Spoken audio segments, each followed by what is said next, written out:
You there, Kirsty? Okay. Also, I have just boiled kettle and it's full. So if you did want to make yourself a warm drink at any point, because that's what I was trying to make sure I did as well. Make sure that was nice and full.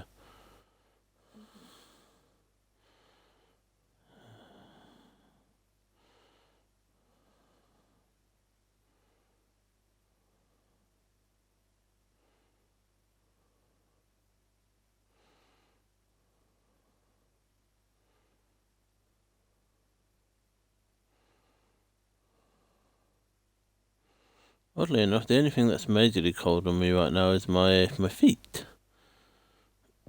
Although it should be a little bit warm in here, because like I say, I've got the hole in the wall blocked up and the chimney breast fireplace, whatever.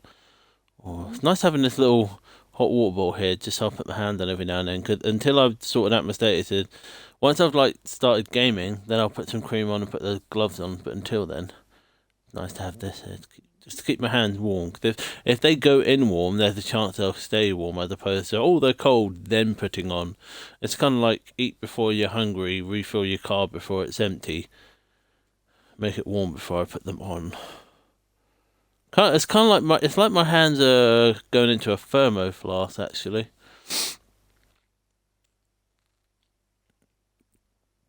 Did I just do that one?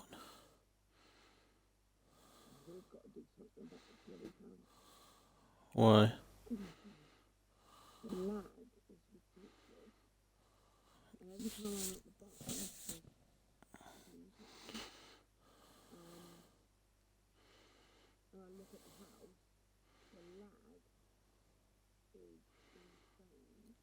Well, that's because of all the chest. Remember?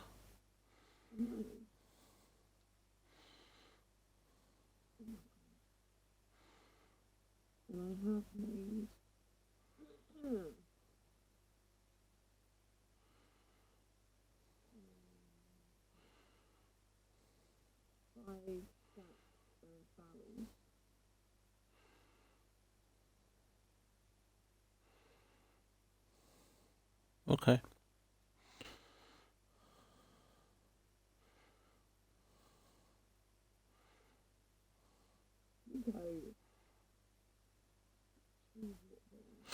Oh no, it's because I haven't put his yeah, Will and Ball back. I always fucking forget about that. I always make sure I clean them, but then I always forget to fucking put them back.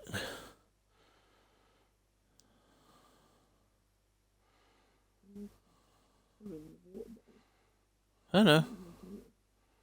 Well, I don't normally forget to put them back.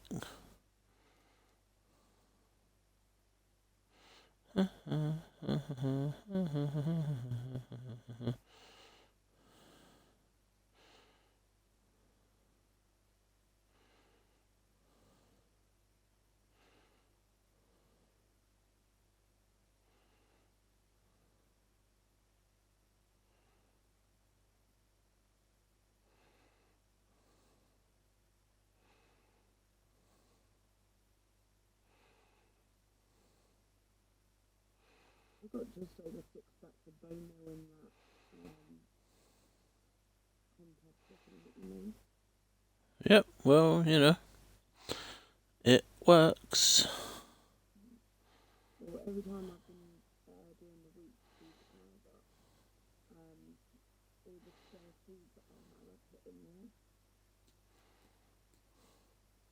Very good. It took me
Hello? Hello? What the hell? Oh, there we are. So it wasn't popping up, for the oh, I don't know. It wasn't popping up. The what? Yeah, I did the 2 minute thing. What I meant to say was it wasn't popping up where I was when I came back just a moment ago to say that I was actually talking.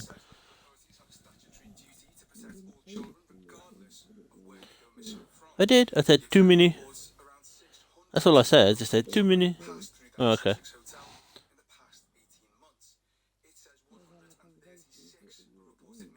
You silly bitch. Oh, alright. What, the hands for a second? I don't know. I don't know what you were saying. I don't know!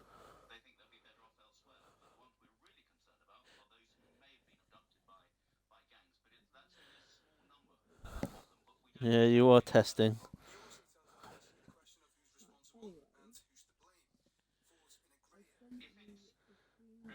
Oh yeah, I know. I sent it to Sam already.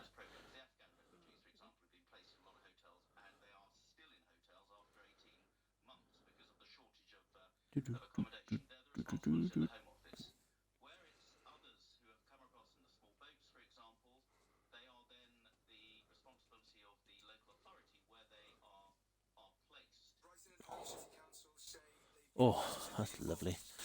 Right. Oh, I just thought I put the gloves on the hot water bottle. Excuse me. Ah, clever. Huh? I thought while I'm just putting the cream on my hand, I'm just gonna put the gloves on the hot water bottle. Oh. Fucking.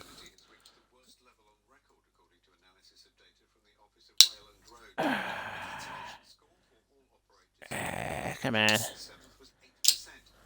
There we go.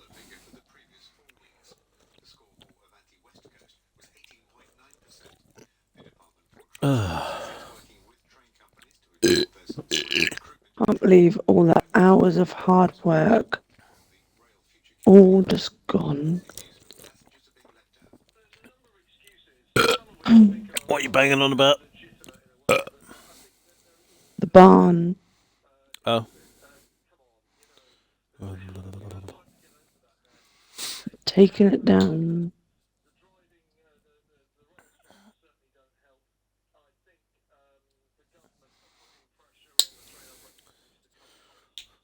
I spent so long on this. Well, that'll teach you. That'll teach me what? I don't fucking know. I just assumed it might teach you something. Yeah, that Minecraft lags like shit when you put too much in one space. Well, Even though it's fine yeah. until now.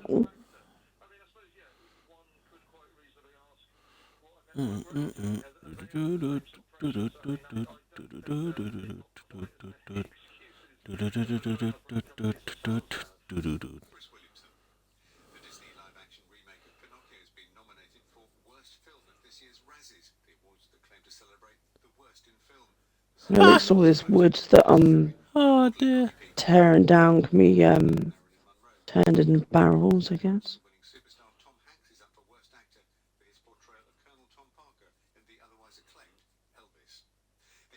Yes, Kirsty, it can. No, I am listening, but I heard something funny on the radio. The live adaptation of Pinocchio is up for the award for the worst film of the year. Mm.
Oh, warm gloves.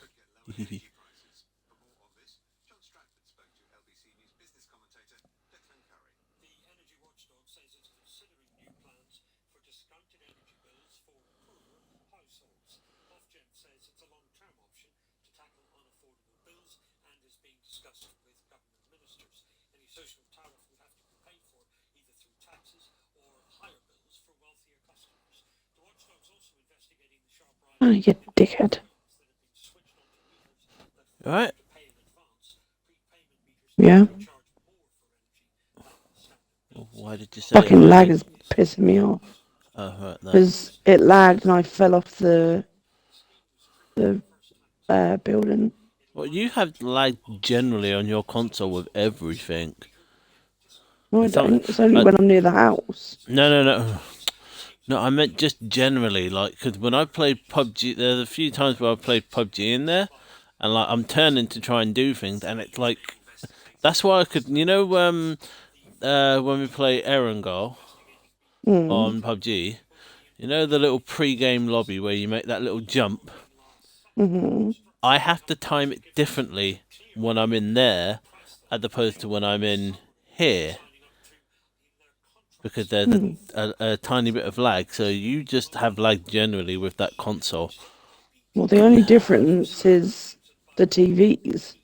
Like, we've got exactly the same console, Yeah, I know, but it could still be the exactly the console, same but internet. regardless of the fact that we have the same console and the same internet, it still could be the console. You know, there could just be something wrong with your console, even though we both have the same consoles. Oh, right, okay. Mm. Tough shit because can't afford a new one. I know.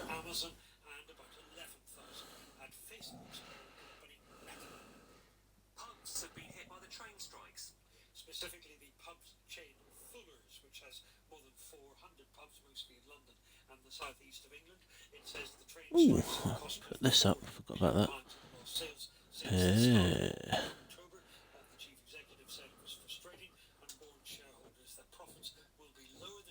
Ah, there we go.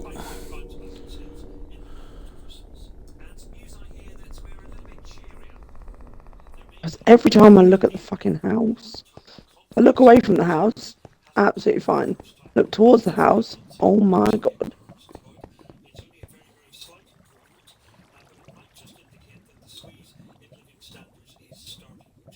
Yeah, because if you look at my stream, Hmm.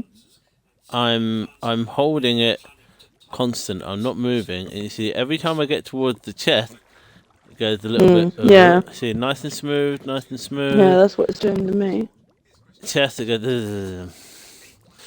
So what I'll do then is I'll sort all my stuff out, and then I'll make it the mission to get everything changed.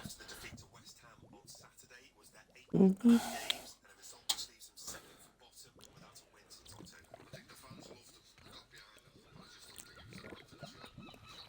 Oh, pardon me.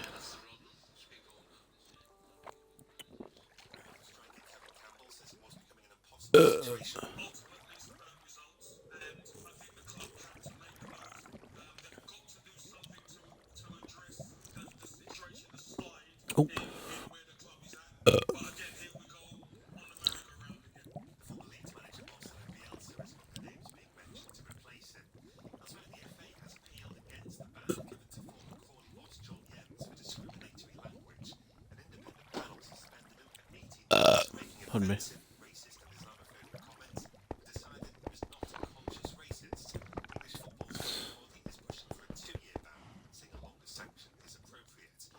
Oh yeah. There's something I can do to potentially reduce it. Just for now, to help reduce it, I'm going to use that 8-bit texture pack.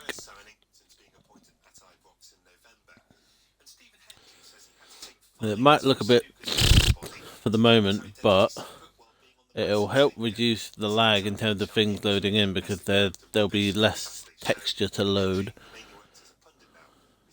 Yeah, do you know what? It's only since I've used the Chroma Hills one that it's been like really bad. It was bad before, but Well, it was never this bad. Chroma Hills might be more taxing then.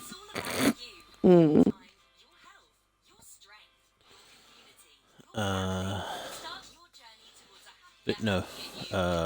Resources, that's it. My pack? I think I've got a bit more than that. Wait for it to load. Yeah, that'll take fucking ages. Mine always does that. There we go, right. It's like, you have 3 packs, and I'm like, nah. Natural And then for a fact, I've got about 12. Plastic. There we go. 8-bit better default texture pack. Activate. Activator.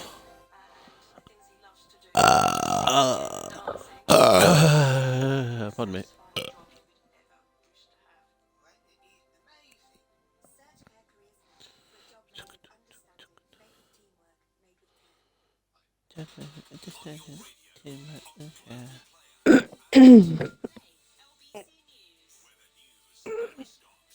With the do, never stop. Everything new. Do. Dum, dum, dum, dum, dum.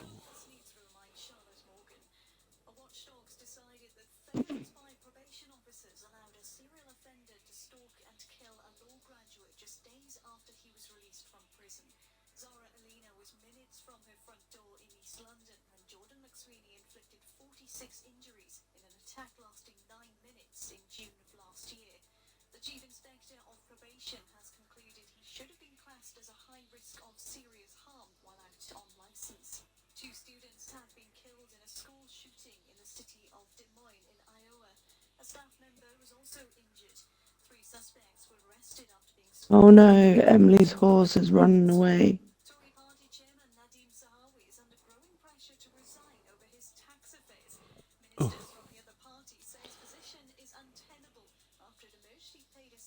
I'll get a new one.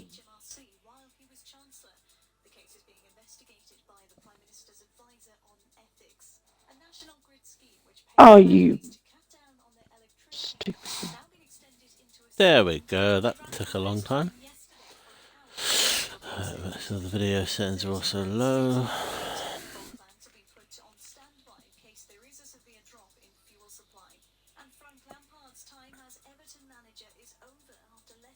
The fuck?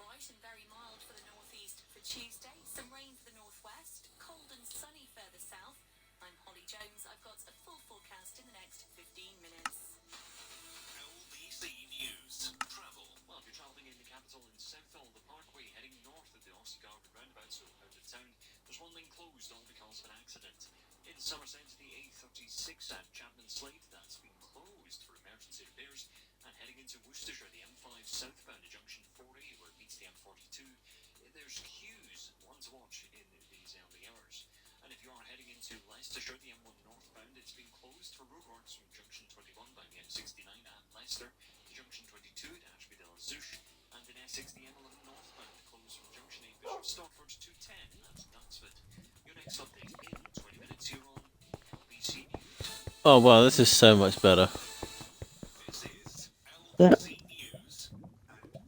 Yeah, this is smooth the whole way round. Oh my god, right. Oh, I'm going to stop in the middle. I'm going to do that thing where I spin around again, but I'll try and keep it constant and slow. Okay. Here we go. Oh, okay, that's fucking on. Try to keep it in the right place, right.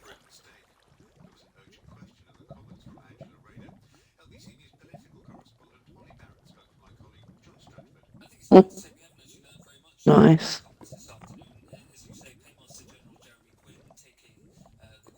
Fucking smooth as shit, boy.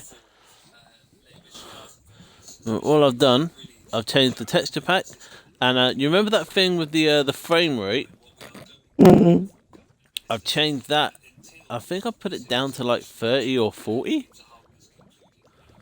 Where is it? Let me double check. It's either at 30 or 40. Oh, 30. Yeah, so render distance is down at 5.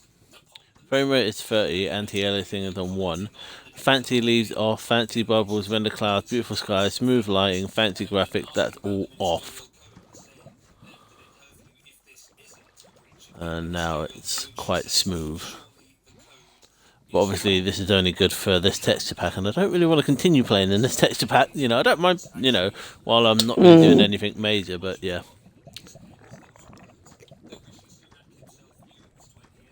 There's no point in like designing stuff in that texture pack if you're not gonna keep it.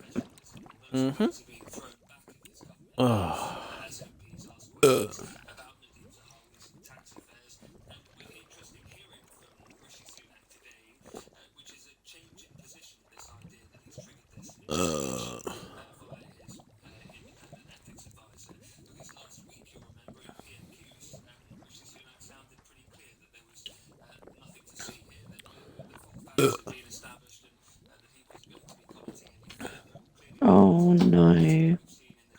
This is not good.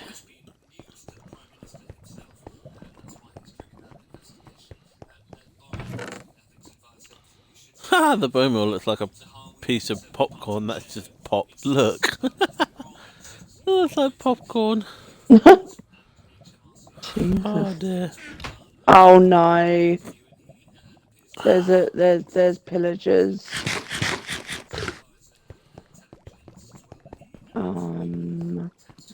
At Well, least it this doesn't matter isn't because it's not a village anymore. Yeah, that's what I was thinking. I'm more concerned that mobs are gonna spawn up here though. 'Cause I've took all the torches away. Light it up a bit more.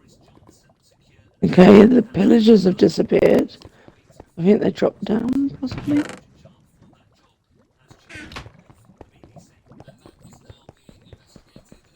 Where have they gone? I've lost the pillagers. Oh hell.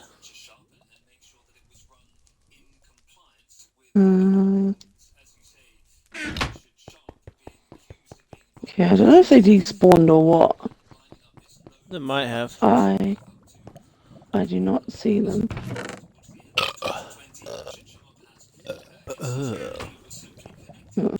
Okay. Minokate. Well, other kind of bucket. Empty bucket. I think I'll probably be up for quite a while because I've had I've had a very decent sleep for once. My plan, my plan went out the window completely. I was going to go up at like 6:30, put the heater in the dining.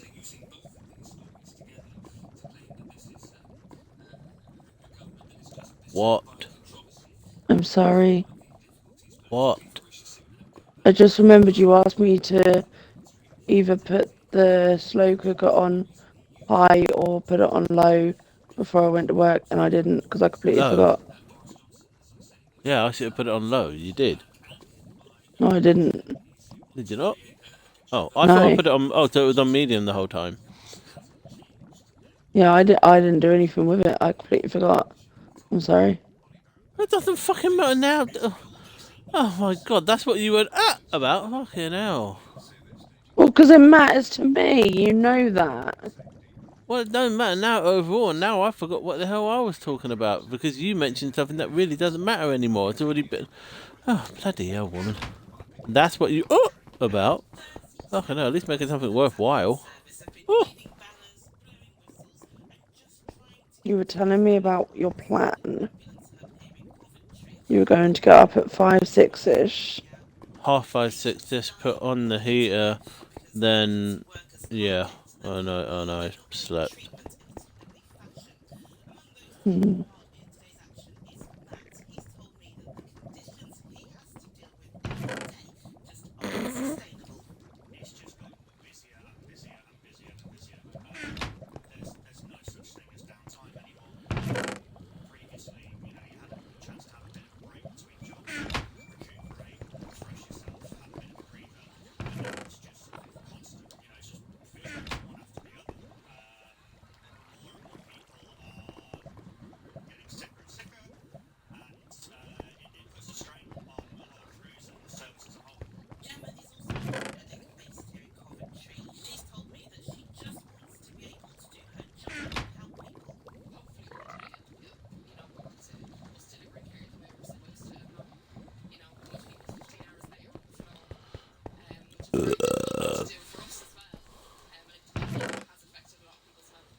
You know, golden carrots can't be composted.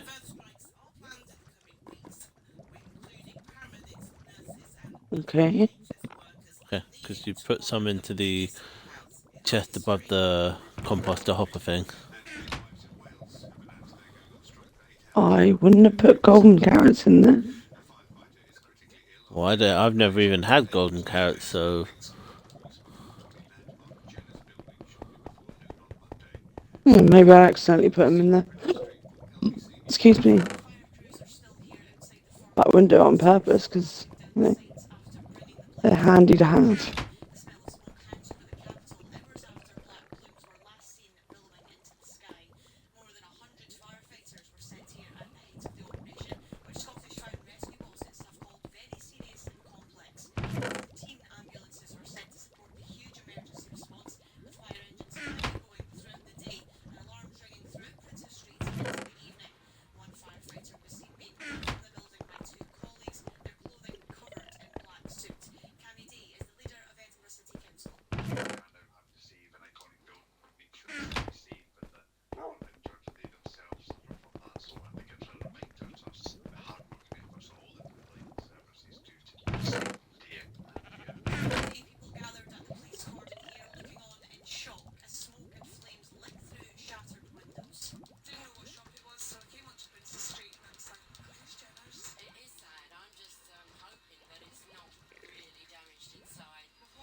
Sophie Adams in Edinburgh. The Olympic cyclist Mark Cavendish and his wife say they found some comfort after two men were convicted of robbing their home. A Rambo knife was held to the athlete's throat during the break-in in Essex in November 2021. This is LBC News on the World Sports Update and how you could be paid for not making a cuppa. This is LBC News. It's all about you, your time, your health, your strength, your community, your family. Start your What are journey you to watching? I'm not watching anything. just £10 for your first month's membership. Everything we do is designed with you in mind. What are you listening to? LBC News. Stars keep creators about putting your well-being Well, I'm not really listening to it, it's just inspiring a healthy there. Visit acleisure.com. Terms apply. With TalkTalk, you can speed up and spend less on broadband in 2023. Out of contract on Superfast Fibre? Double your speed and save on average £125 over 18 months by upgrading to TalkTalk Full Fibre 150. That's just £29.95 a month plus no setup fees. Search TalkTalk Full Fibre for deals that make sense. TalkTalk. CPI plus 3.4% increase each April. Local availability. Verify see talktalk.co.uk/deals. LBC News. Weather. There will be cloud and occasional rain for the northwest of the UK. Tuesday, things will be bright and very mild in northeastern areas. Temperatures will get up to 12 Celsius in northeast Scotland. Further south, fog patches will be slow to clear the central and southern areas of the UK. Elsewhere, things should be dry with some sunshine around. It will still be cold for the southern half of the region. Temperatures aren't expected to get above 5 Celsius across the Midlands and southeast England. I'm Andy Ivy. This is LBC News. The National Grid has activated its scheme to provide customers be using less energy for the first time. It means customers of 26 suppliers have the opportunity to earn money back by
Oh, love you too. What's a warp block?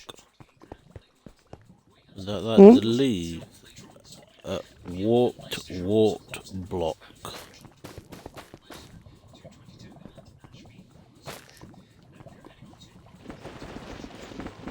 Yeah, like the leaves to the warped stem tree thing.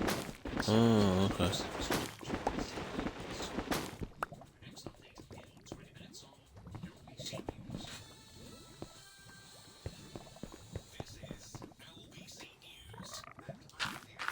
Oh, they can be composted. Oh, really? Yep. No. There's technically leaves. Yeah.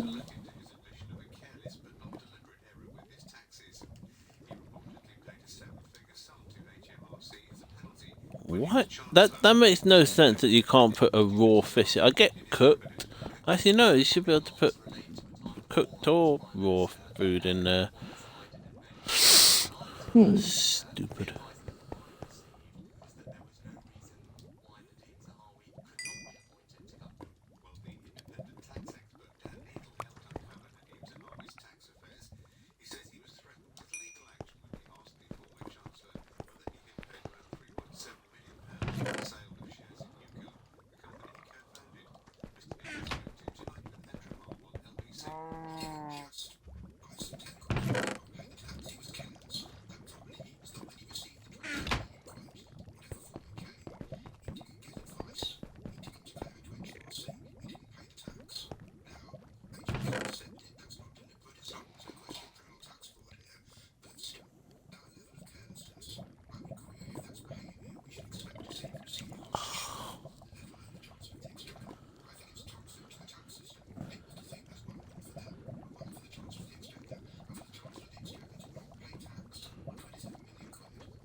Oh.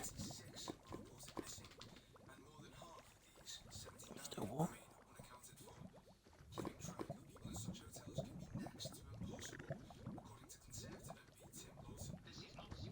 Yeah. Good. Yeah, I just realised the hot water bottle isn't as hot as it was, and I know that because I put it on my face, and my face did not burn. If you put it to your face and your face isn't burning, it's not as hot as it once was. Hmm.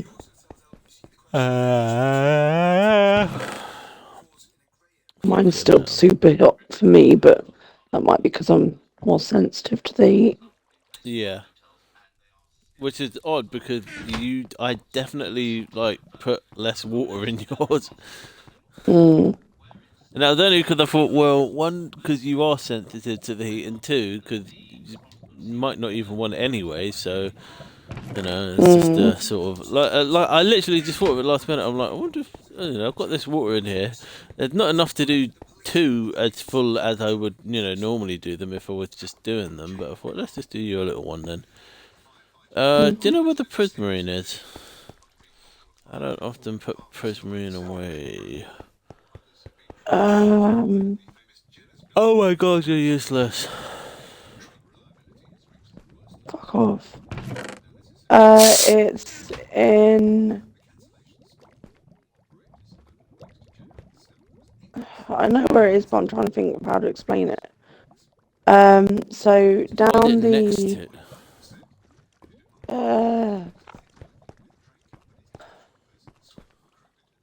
You know where like Rotten Found Flesh, it. Armour Stand, and that.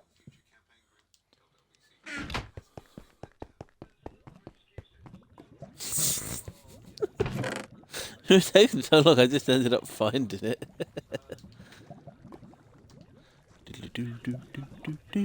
What's the point in asking if you're just gonna find it? I don't know, I'm gonna find it. Do. Mm.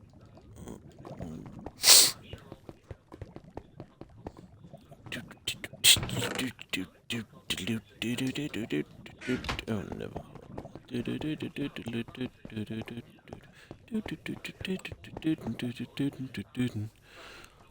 Chocolate rain. Some stay dry and others feel the pain. Chocolate rain.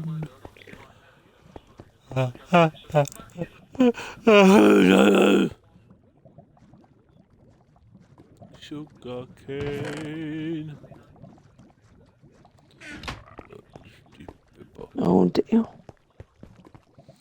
What up, bitch? Right, I'm standing on a big wooden platform type thing with barely Yeah. any lights, and it's raining. And I don't get it. Well, normally when it rains, it thunders and lightning.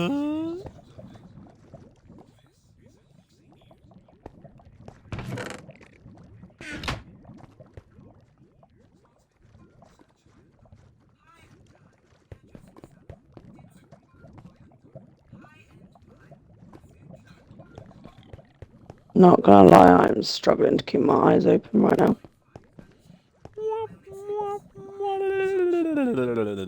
Like, part of me wants to like go make a coffee or have a cold drink or something and like wake up, but It all depends on what time you plan to get up tomorrow and, what you're doing. well, the only reason I would want to get up at an earlier time is to play Minecraft with you.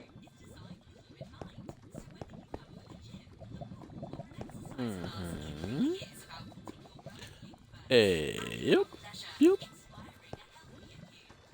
So it depends if you're like if you've got stuff to do tomorrow morning or if you're planning on going to bed a bit earlier or whatever.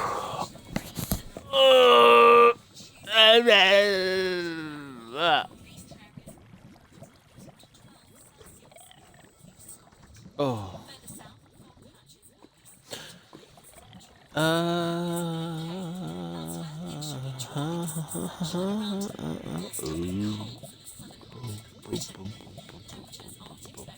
I don't know. Celsius across the Midlands and southeast England. Oh man.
Oh, wow, that's so fucking sleepy. Mm. Might need a nap. Well, when I say nap, I mean like push this chair back, lie back nap, not like in bed nap. Fuck that. Mm. Bed nap. Blah, blah, blah.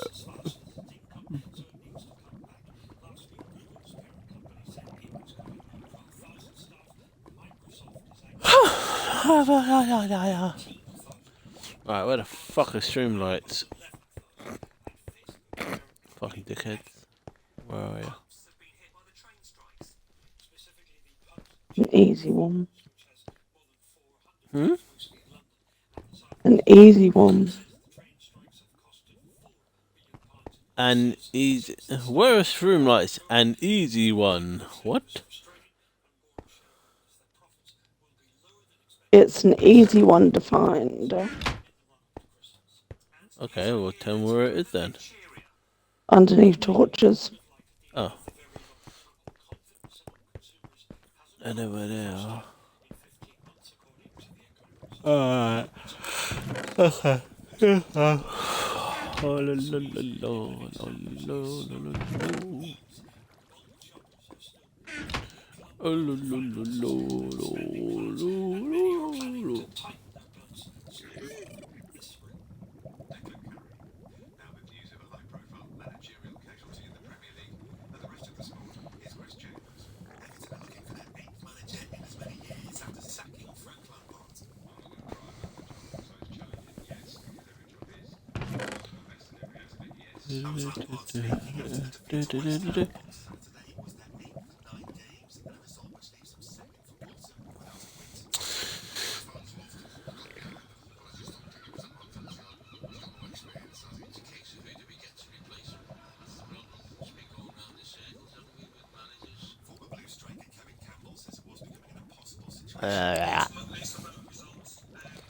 Oh yeah. Wonder if that trick actually works. Using the bottom of one can to open the top of another. Hmm. Oh. Yeah, it does.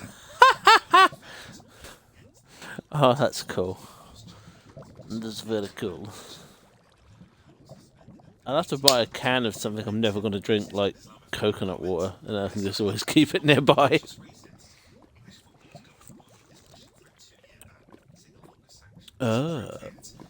Sounds like a waste of money. It's just I'm buying a can to use as the can opener. Hmm. When you have a free can opener. Anyway, What are you on about? your hand. I can't do that when I got these gloves on. That's why that's why I did it just now. I wouldn't just like for the lols. No, there was a reason. I couldn't actually get my nail underneath because of the thickness of the gloves. Hmm.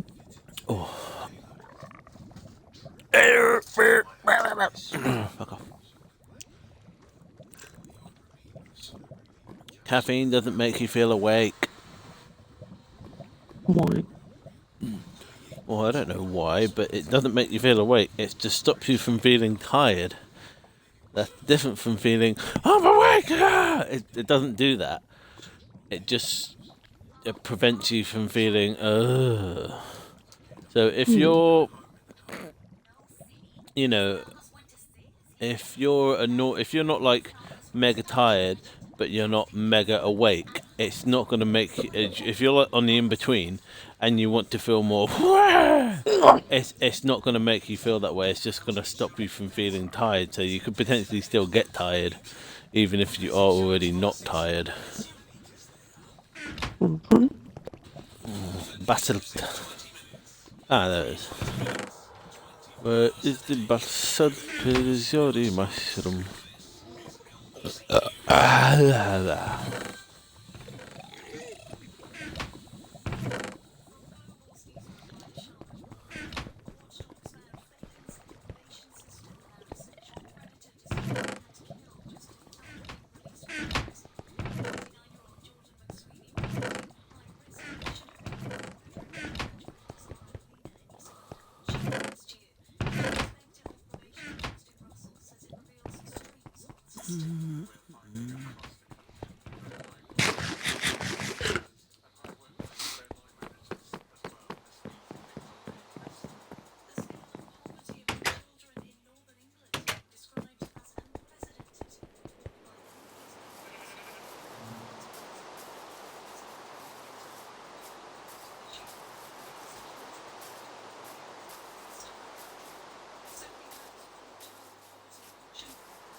Hay bales come under food.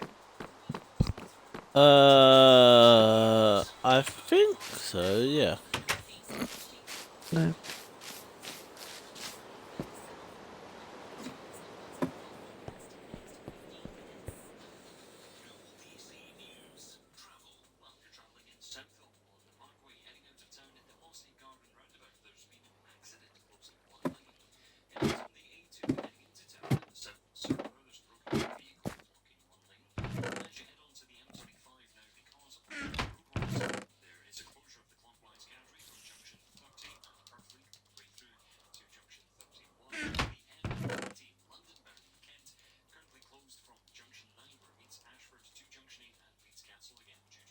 As soon as it turns night time, I'm planning on sleeping, by the way. 'Cause, Okay.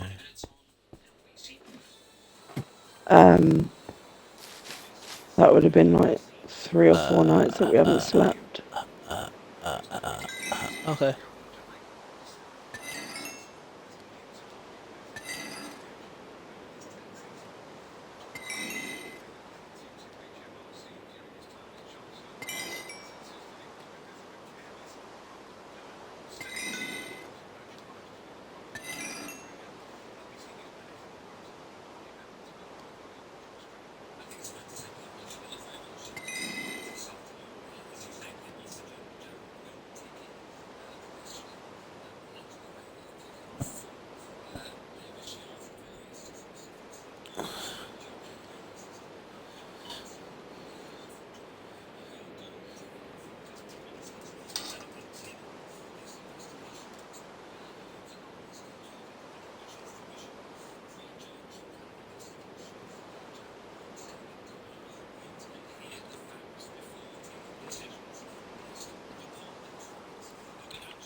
You could sleep. Yeah, I can sleep.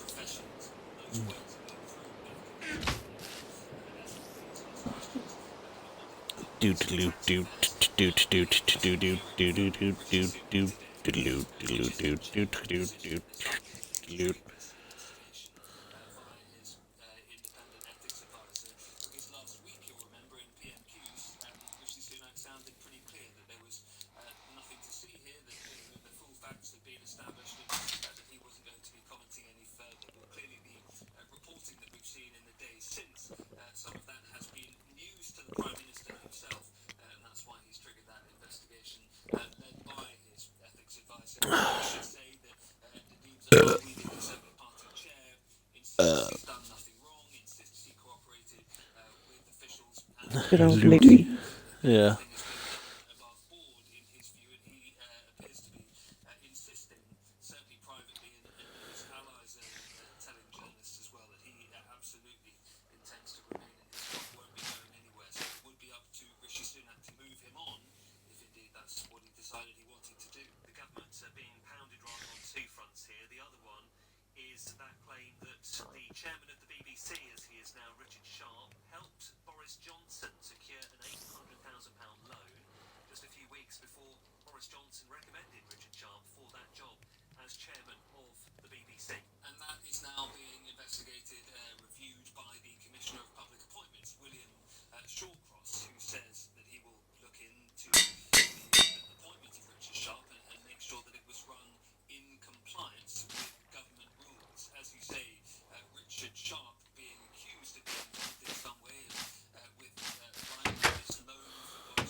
I wonder if I can kill this horse.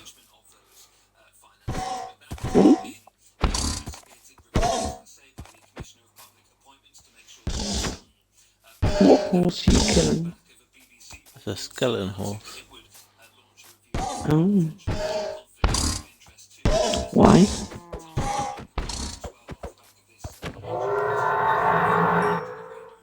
Oh, that made a weird fucking sound. No, I was killing it with an object that was not a sword, but it doesn't pop up, you know, like blah blah blah killed blah blah blah. Oh, you have to tame the horse first. Ah, they have to be tamed. No, you didn't say that. Okay. You didn't ask. Well, I didn't know. Didn't ask because I didn't know. I didn't, you know, realise you had to.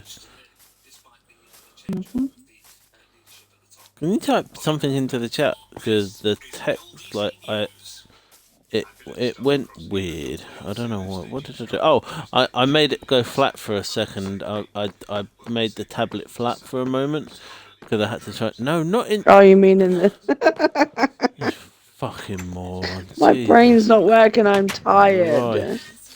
Go get a coffee for God's sake. I don't want a coffee. Or how about a cup of tea? Because that's got a small amount of caffeine in it. Mm. No, the water should still be a little bit hot. I boiled it an hour ago.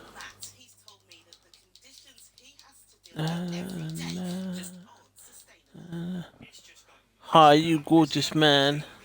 Hi, you gorgeous man. Hi, you gorgeous man. Hi, you gorgeous man.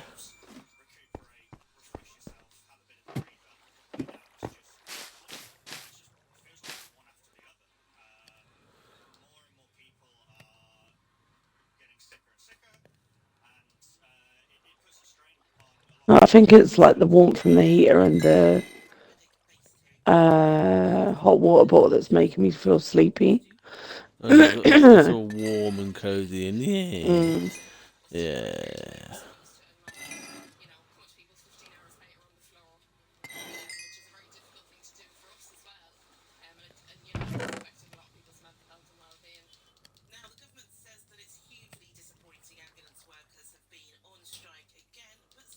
How's there a horse in with my cows?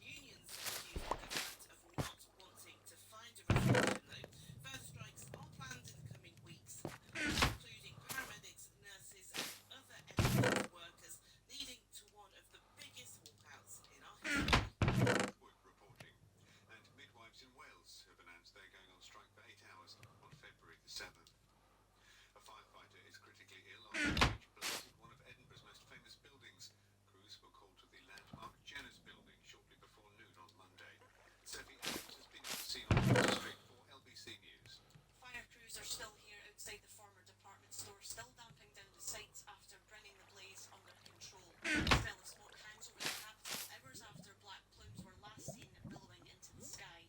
More than 100 firefighters were sent here at the height of the operation, which Scottish Fire and Rescue bosses have called very serious and complex. 14 ambulances were sent to support the huge emergency response, with fire engines coming and going throughout the day and alarms ringing throughout Princes Street into the evening. One firefighter was seen being pulled from the building by two colleagues, their clothing covered in black soot. Karen, leader of Edinburgh City Council. Here they are now having to save, and I can't make sure the city's safe, but well, in charge of they themselves suffer from that, so I think it's a reminder to us, the hard-working efforts of all the frontline services do to keep us safe day in and day out. Throughout the day, people gathered at the police here looking on in shock as smoke and flames windows. Didn't know what shop it was, so I came onto Princes Street and I was like, oh my god, who's Jenner's? It is sad. I'm just hoping that it's not really damaged inside. We've lost a lot of buildings on the street, and this is the very one that we wanted to. Many of the shops here on the normally bustling Princes Street stood empty for hours, evacuated along with nearby offices as streets were taped off. The building has been loved by generations of people who have lived here in the city and beyond. Jenner's was founded in 1838, making it one of the oldest department stores in the world until it closed. The company was sold to private investors in 2005, then bought by a Danish billionaire for a reported £53 million. The six-storey building's been undergoing restoration work, with plans to turn it into a 10,000 square metre hotel over 4 years. With outside of the A-listed building appearing to be largely intact, it's impossible to know how much damage lies inside.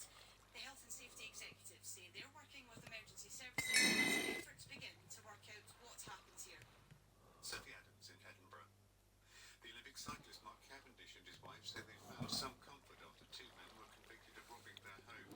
A Rambo knife was held to the athlete's throat during the break-in in Essex in November 2021. This is LBC News on the way, a sports update and how you could be paid for not making a cover. LBC News. It's the most wonderful time of the year. Free airport lounge access, 4 and 5-star holidays with On the Beach. See terms and conditions outbound only, subject to availability and on protection. Lots of us are feeling the pinch right now. At Tesco Bank, we're here to help when you need it. Our cost of living hub has useful tips to help you spend less, save more, and manage your money. Search Tesco Bank cost of living hub to find out more. Because right now, every little helps. Oh, don't forget to potentially put the electric blanket on the bed, by the way. I forgot about that. Pushing off again. Order before 9 p.m. for next day delivery. See website for details. Zing Flowers. Did he what? What did he say? I'm sure I'll forget. Dun, dun, dun, dun, dun, dun. Rain for the northwest of the UK. Tuesday, things will be bright and very mild in northeastern areas. Temperatures will get up to 12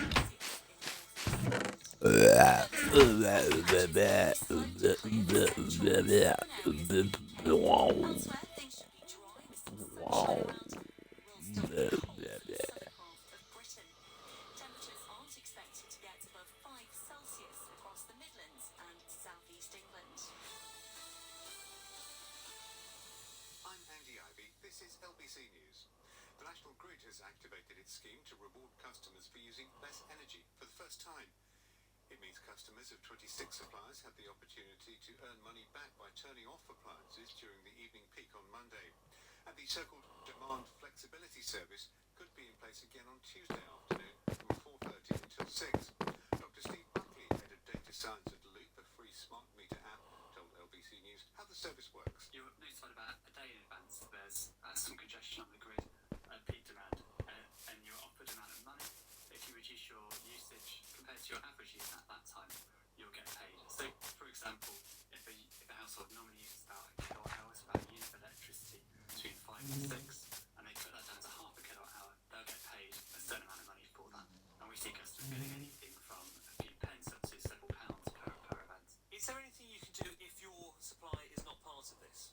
Yes, so Luke, we're an energy app that anyone can sign up to who's got a smart meter. So you do need a smart meter to take part in the scheme.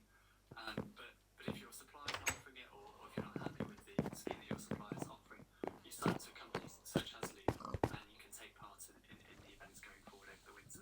Typically, the things that use the most power, things that get hot and heat things up. So it can be things like shifting when you have so you're not preparing it during that 5 to 6 window. It can be things like not turning on your tumble dryer or your washing machine that are quite heavy power users during that period. Our biggest savers are people who would normally come home from work with their electric car and plug that in straight away to charge. So by not doing that, by delaying that by just by an hour, it's 2 hours, they actually save quite a significant amount of money. Dr. Steve Buckley. In football, Everton have sacked their manager Frank Lampard. The decision comes with the team last but one in the Premier League, following their 2-0 defeat at fellow strugglers West Ham on the weekend. LBC News reporter Chris Chambers has the details. Well, Frank Lampard came into the job at a difficult time, replacing Rafa Benitez, a controversial appointment in the first place because of his history with Liverpool, and he was walking straight into a relegation battle. That was 357 days ago. They survived the drop with a couple of games to go last season, but since then things have got progressively worse. Large chunks of the fan base no longer seem to have Lampard's back. The atmosphere in general around the club has become toxic, with reports recently of the chief exec being put in a headlock by a fan, videos emerging of supporters confronting players after the defeat to Southampton last week, and weekly protests against the board. It's not fun, isn't it? I mean, I'd sad to see him go, but I think, I don't agree with it, but it probably should happen now. I think the fans loved him, they got behind him, but I just don't think he was a man as well. He's got no experience, has he? Who do we get to replace him? That's the problem. Should be going down the circles, haven't we, as managers? The 2-0 defeat to West Ham on Saturday may have sealed Lampard's fate. We've seen him ninth in the table, and the writing may well have been on the wall with Farhad Bashiri at the London Stadium for the game. Majority shareholder hadn't been to a game since October 2021. This is what Lampard had to say after the game.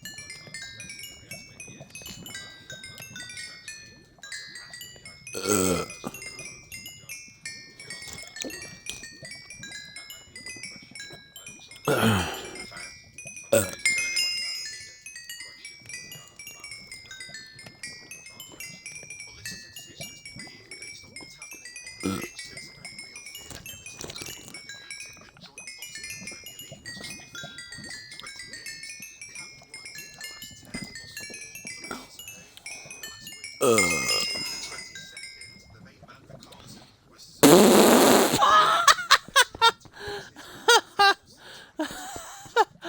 Oh, holy shit!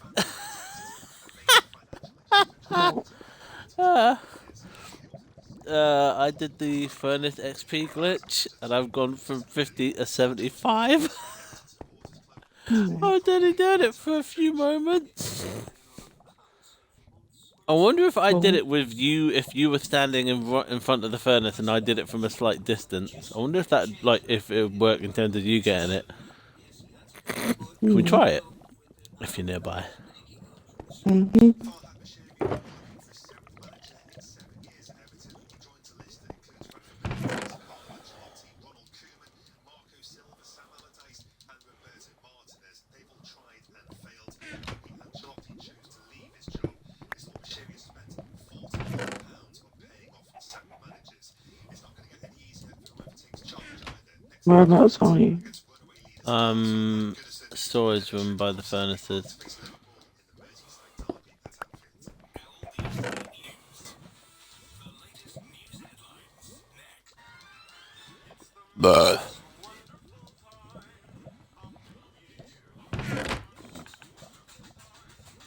That's the chest, not the fences, but Yeah, I know. I was doing something else.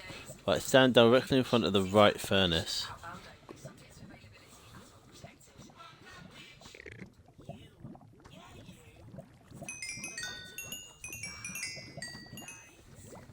Not doing anything, is it? I got a tiny bit. Oh, okay. Right, so the iron ingot is in there. Right, if I hand you this, like, do you understand how it works? No, because you've never told me. Right, if you're watching my stream, Yeah. as you can see, I am interacting with the furnace.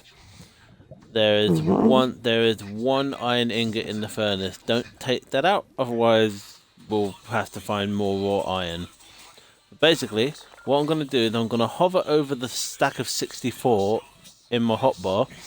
I'm going to tap A once. So now it's staying in my hand.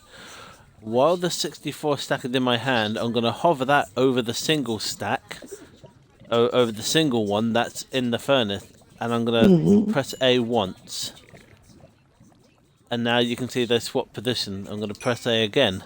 They swap position. Press A again, press A again, press A again whilst hovering over it. And you just, basically, while you're hovering over the output box, you just continuously tap A. Just bum bum bum bum bum bum bum bum bum.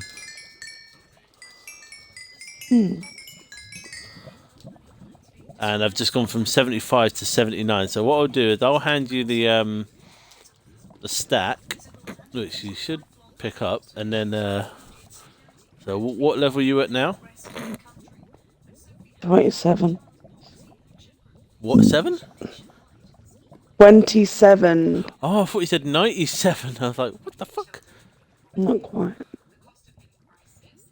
Right, so pick the stack up and then hover over the single one and just keep pressing A. Yeah, just keep tapping A. Oh, there you go. I can see it going on you already. Fucking hell, it's just like ding, ding, ding, ding, ding, ding, ding, ding.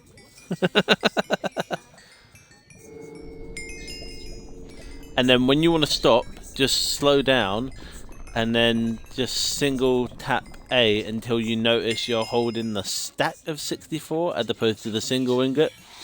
And then put that into your inventory, the stack, whilst leaving the one single one, and then you can come out the furnace and check. Let's see how many levels you got. 42. Not bad, not bad.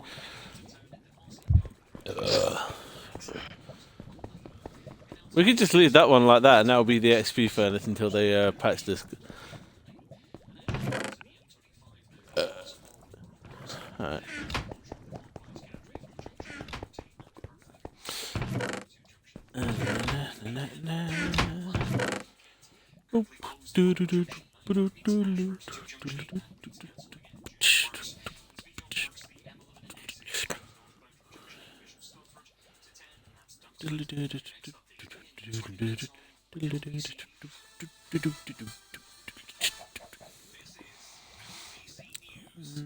Yeah, I suppose I could take that as well. No.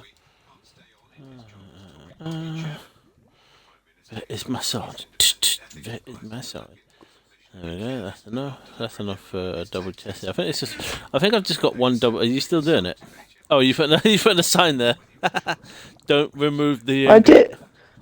I put do not touch the iron in this furnace, but all it put is do not touch iron. Oh, it's because you have to imagine how much is on line 1. No, I put the other bit online too. Oh, okay.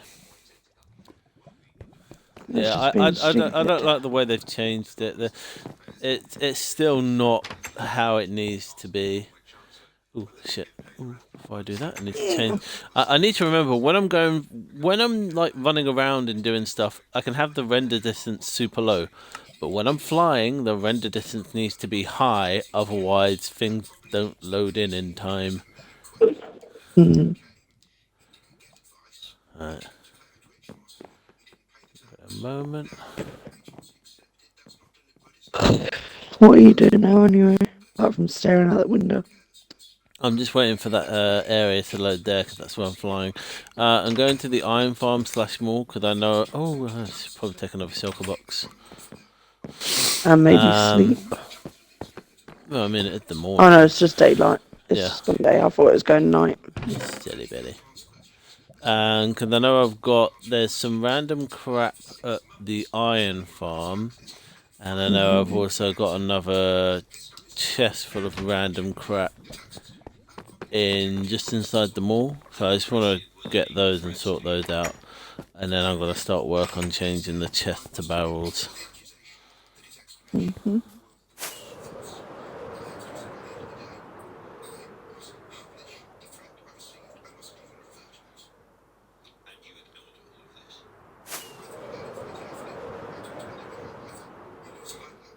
Oh, guess who I saw at work today? Oscar. No, Zombie someone who Goodman. used to work there. Oh. Oh god, I can't see anything. Oh crap! Ow.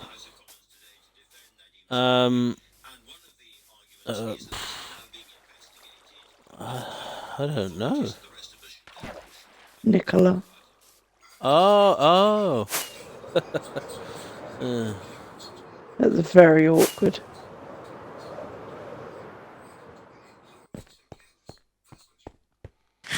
Like she was acting all like nice and happy and whatnot, and it was just like, if one of the people that you borrowed money off you saw you, they would go absolutely mental, and I wouldn't blame them one bit.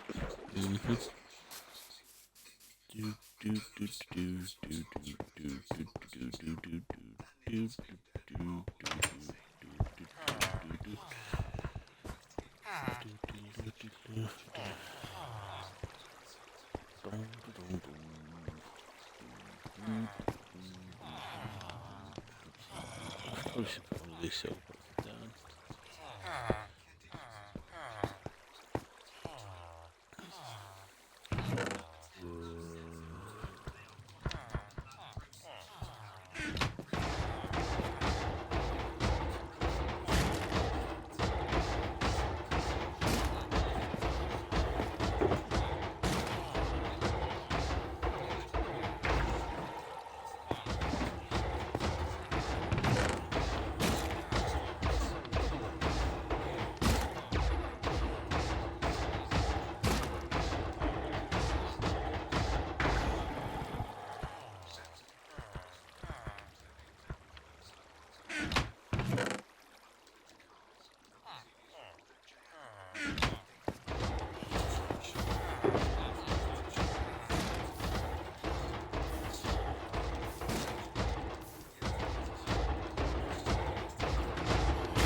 Oh right, one little box here.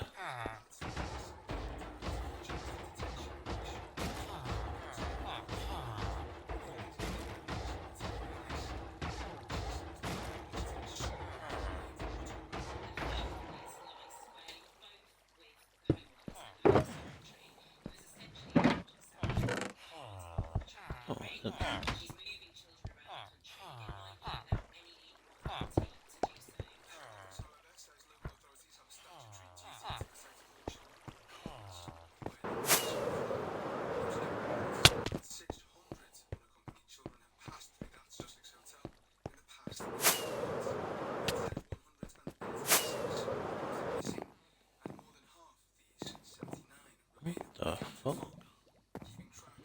What is this on your texture pack?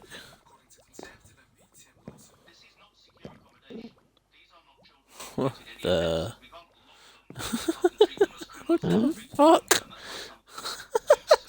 What the hell? You at the mall? Yeah. I'll come over. Hold on. I mean, you're seeing this, right? Yeah. That's why I want to come over to see what it is on mine.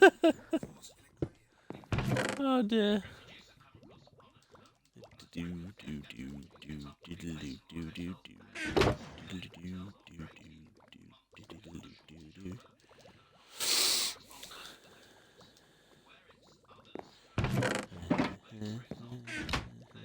Oh, bollocks.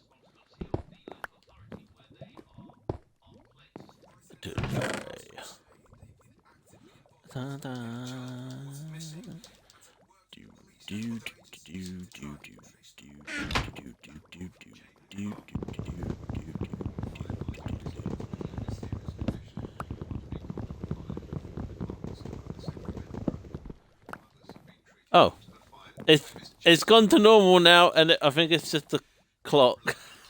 I God's sake. didn't hit anything. I was just well. I mean, I hit the blocks I was working on, but I didn't do anything here. I think for some reason it was like duplicating the clock. Oh, that was So I come all the way out here for nothing. Well, I didn't know it was gonna sort itself out. Oh boy.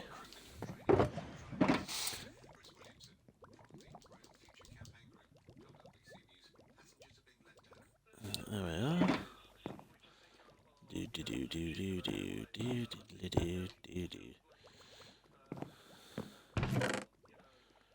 Okay, now. There is a lot of crap here. I know.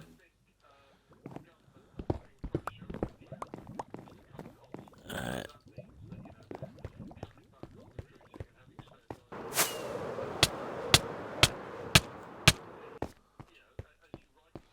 Right, got them 2 boxes there. Hold on. This one over hold on. here. Let me come. Oh, fuck's sake. There we go. Alright, so these 2 boxes here need to be like sorted out as well. Is that what you're saying? Yeah, and this one over here. Like, don't touch any shulker boxes that are around. Apart from the one that I've just placed down because they're mine. Yeah, you know what I mean. Oh, and these 2 over here as well. Any normal chests. Yeah. But there's 2 over here. I don't know if you've seen these ones. No, because I don't know where you Where are. I'm jumping at. Alright, yeah. There's 2 here, and then this one here. Uh-huh. Yeah. Good luck.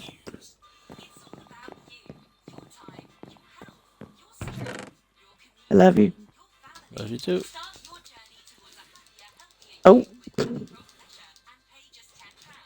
I just nearly died.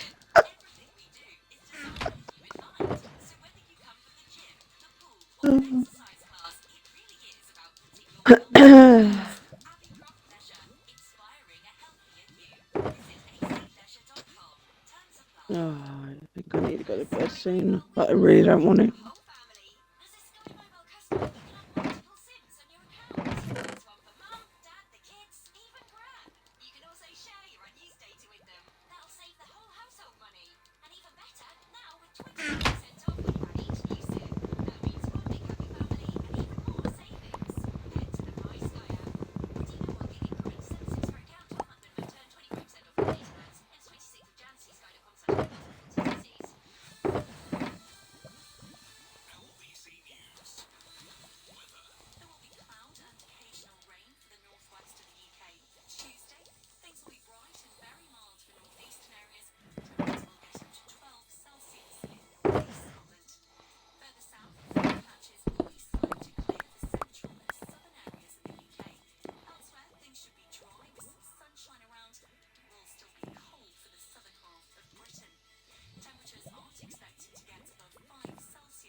Good. Yeah. I'm smart.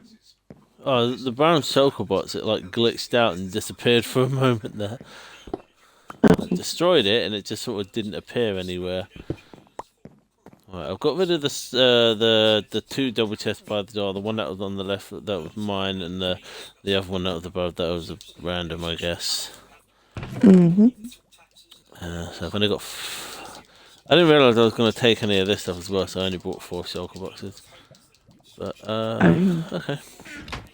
Right then. Oh, there's another one there. Oh, that's full of. Okay. Nope. Okay.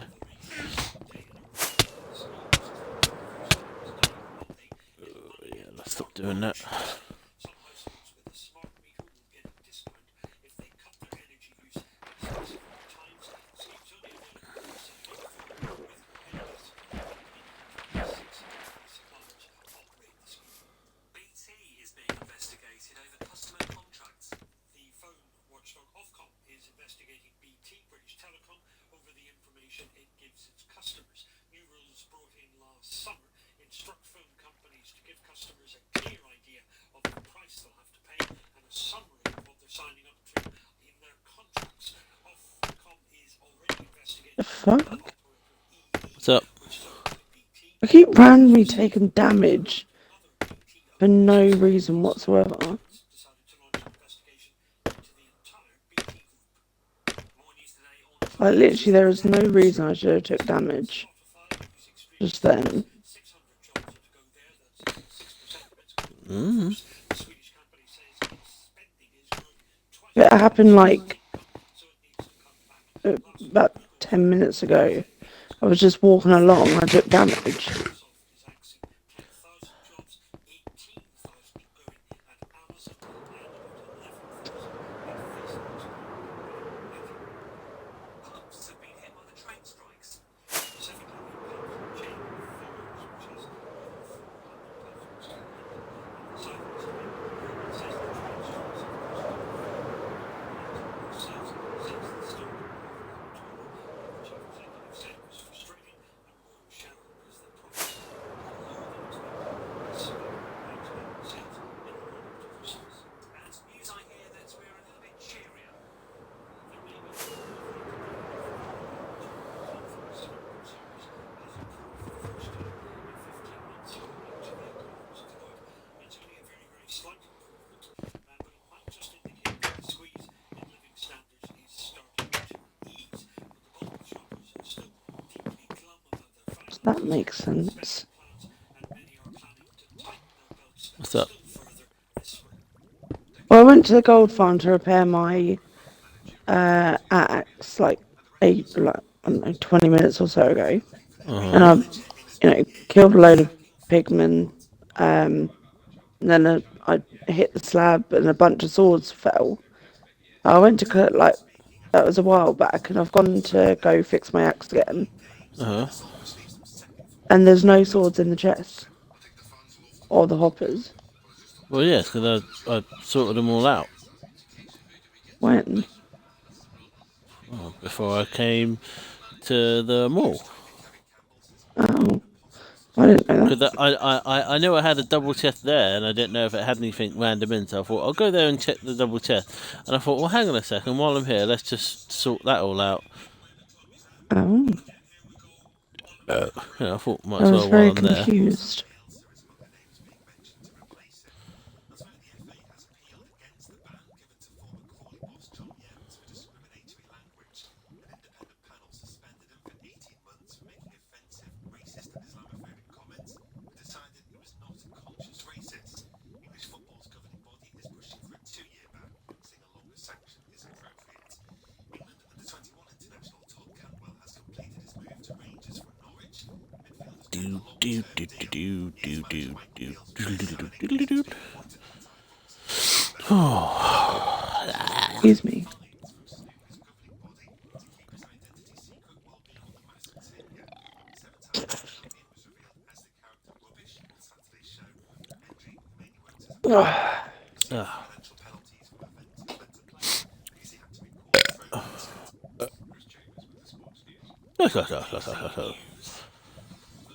Da, da, da, da, da.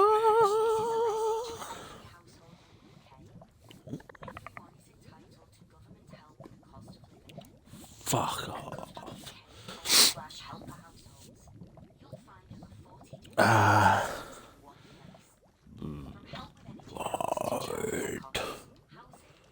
Bada bing, bada bing, bada bing, bing, bada bing. Oh yeah, hang on.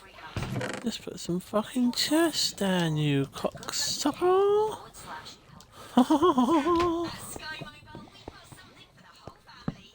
As a Sky Mobile customer, you can have multiple SIMs on your account. Oh, okay, that doesn't work. You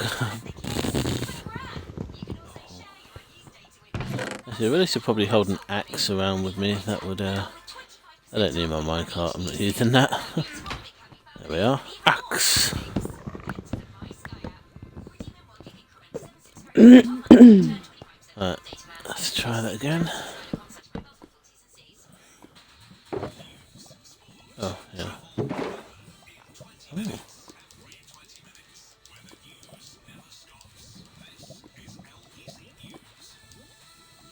Boom, boom. Rishi Sunak has asked his independent ethics advisor to look into the tax affairs of Nadeem Zahawi and says there are questions that need answering. The Conservative chairman paid a penalty to resolve a multi-million-pound dispute with HMRC while he was Chancellor last year, which he's described as a careless error. A watchdog's decided failures by probation officers to let a serial offender to stalk and kill a law graduate just days after he was released from prison. Zahawi, who was minutes from her front door in East London when Jordan Nasrani, the victim of 40 injuries in June last year. The Ministry of Justice is taking immediate steps to improve the service through training and funding. Police in California have started identifying the 11 victims who were killed in a shooting during Chinese New Year celebrations in Los Angeles. They include 3 women and a man, all in their 60s. It's rumored the suspects who took his own life used a semi-automatic pistol with an extended magazine, an attachment which can be added to carry extra bullets. The state's governor Gavin Newsom says they shouldn't be on the pulling strings.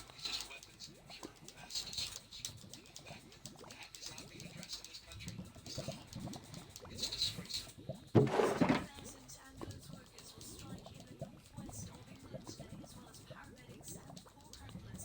Members of the GMB union are walking out over pay and conditions. From Global's newsroom, you're up to date. Bright and very mild for the northeast. For Tuesday, some rain for the northwest, cold and sunny further south. I'm Molly Jones. I've got a full forecast in the next 15 minutes.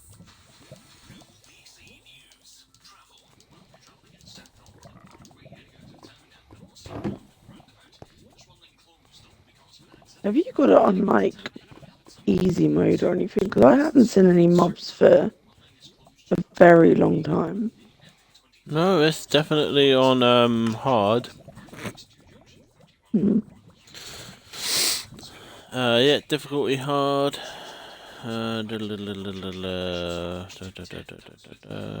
Yeah, more spawning's on. Yep. Like, I literally haven't seen a mob the whole time we've been playing. And I've been out here quite a lot at night time. Oh, I now see a zombie. You just couldn't keep your mouth shut, could you? Ouch. Ouchie. Ouchie. Ooh. Ooh. Ouchie.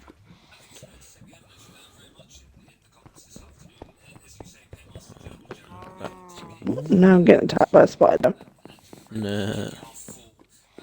I think it literally is just the mall where I've got some stuff to take now. And then, yeah.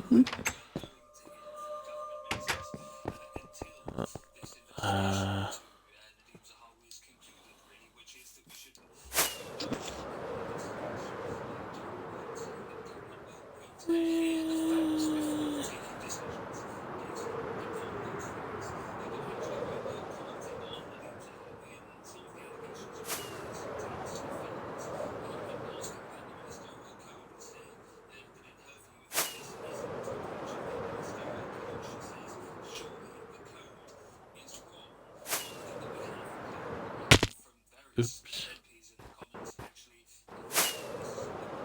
Ow, fuck off.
interest too, and this has been touched upon in the comments as well on the back of this urgent question from Andrew Rayner. Certainly opposition politicians are using both of these stories together to claim that this is a government that is just beset by controversy, and this is one of the difficulties politically for Rishi Sunak, going back to those words he used when he came into The clock at the mall's glitching again. Look, it looks like expensive honeycomb. Can you see it? Yeah.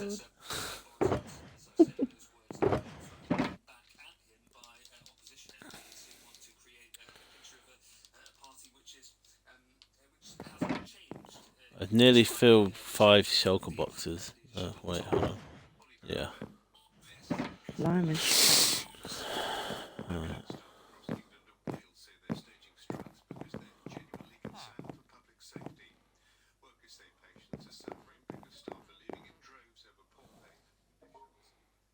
Bubba. Ruth Wood has been speaking to some on a picket line in Coventry.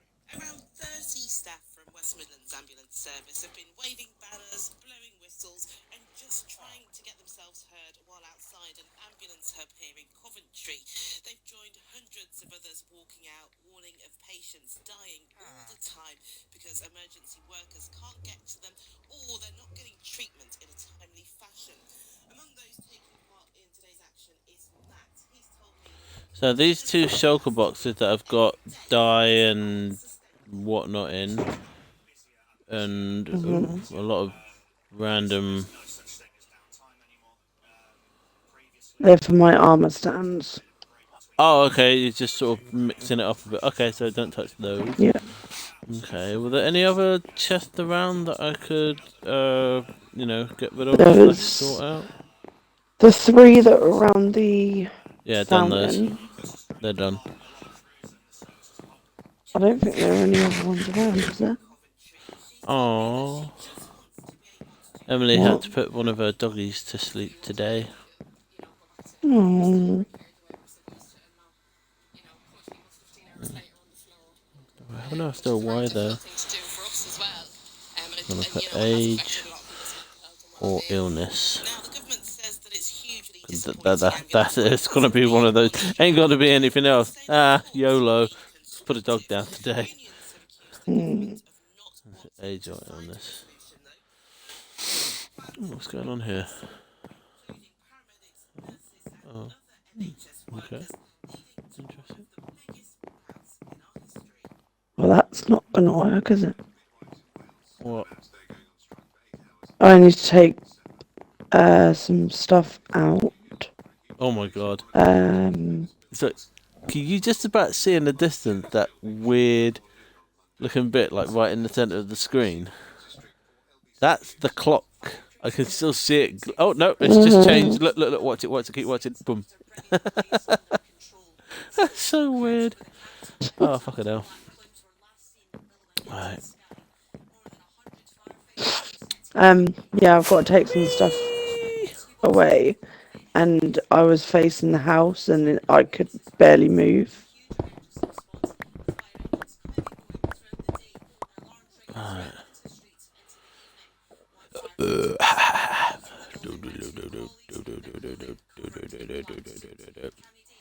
Okay, so they're all full.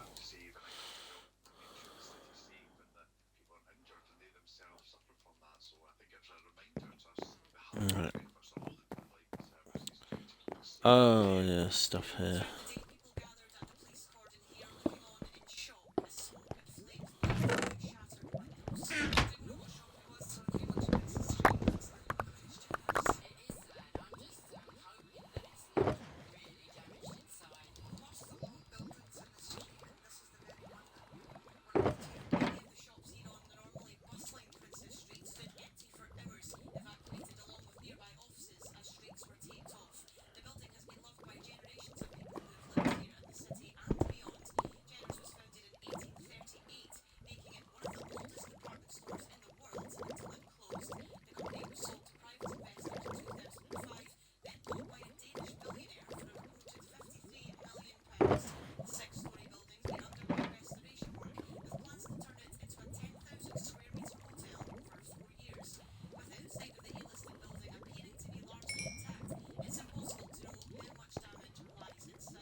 receive vouchers. You will also get even more help with your bills with the Energy Price Guarantee. Find out more at gov.uk/help. All the random double tests found them all dealt with. Is back live on Sky Hmm? Sports. Get both Sky Sports football for £18 extra a month. See all the drama, class acts, and comebacks. It's all still to play for. We go again.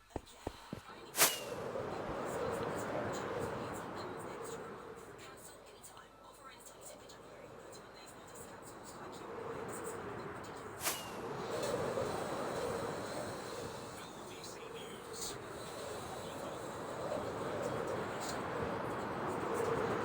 Tuesday.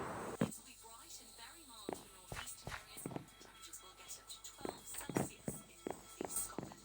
Further south, fog patches will be slow to clear in central and southern areas of the UK. Elsewhere, things should be dry with some sunshine around. It will still be cold for the southern half. Oh my god, look at the villages on this texture pack. Across the Midlands and Oh God, It's just so basic. they look The creepy eye as is fuck. made of like 1 pixel. Oh god. They just look dead inside. Just a bit.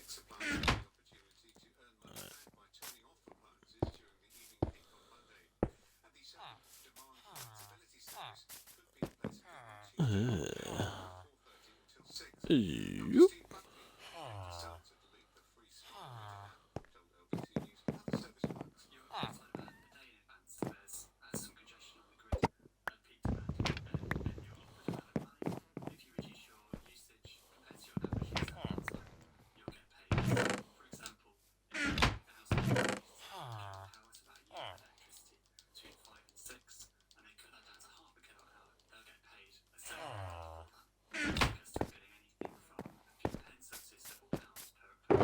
Is there anything you can do if your supply is not part of this?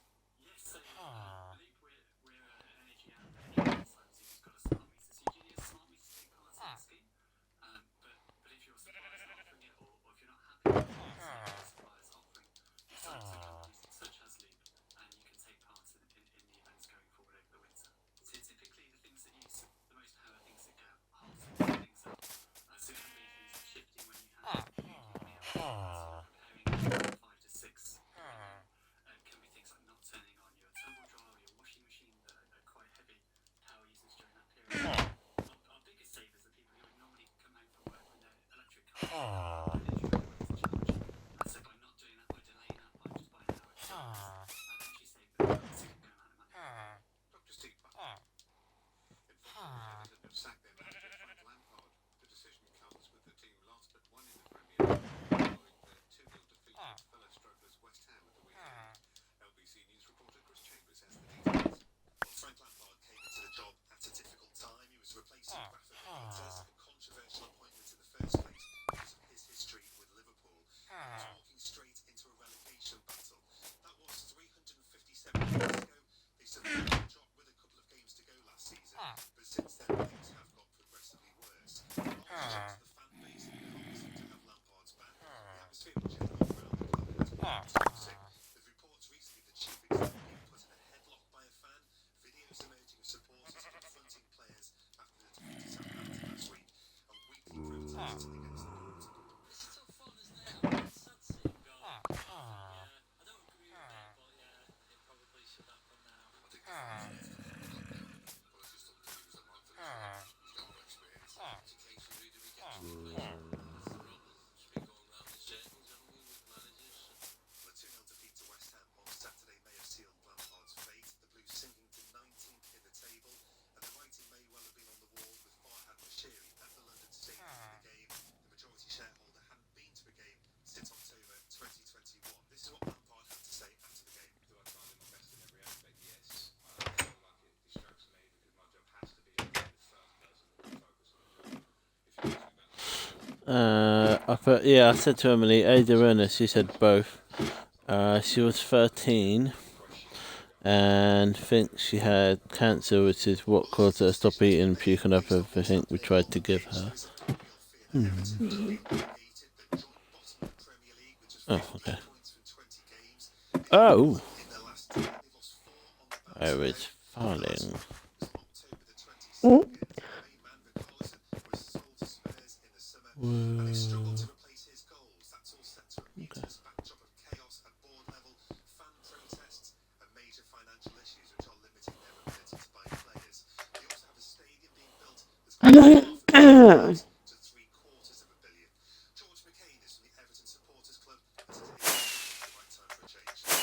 been hanging on, I would say, for months, but I still think there's a bit of a sadness in that inevitability. Good man, nice fella, spoke well, just didn't get to the point that it's a shame that he has to go, but he doesn't go with Harrow in the back, and he goes with a sadness. Farhad Bashiri will be looking for 7th manager in 7 years at Everton. He joins a list that includes Rafa Benitez, Carlo Ancelotti, Ronald Koeman, Marco Silva, Right, so that's all the random crap from the mall. And there were a couple of random boxes at the old village as well that I've taken care of. Ooh.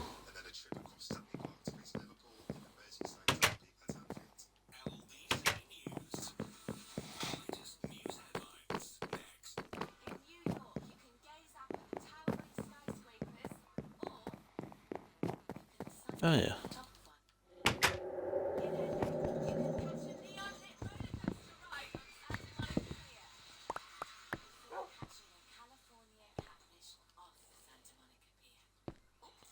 Virgin Atlantic fly to the world's most iconic destinations, but how you see them is up to you. Book now with Virgin Atlantic. See the world differently. It's all about you, your time, your health, your strength, your community, your family. Start your journey towards a happier, healthier you with Abbey Road Leisure and pay just £10 for your first month's membership. Everything we do is designed with you in mind. So whether you come for the gym, the pool, or an exercise class, it really is about putting your well-being first. Abbey Road Leisure, inspiring a healthier you. Visit acleisure.com. Terms apply.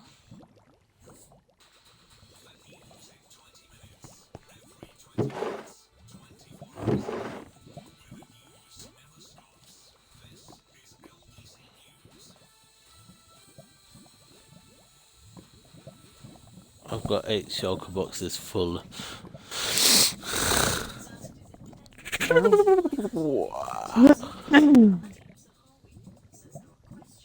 Oh.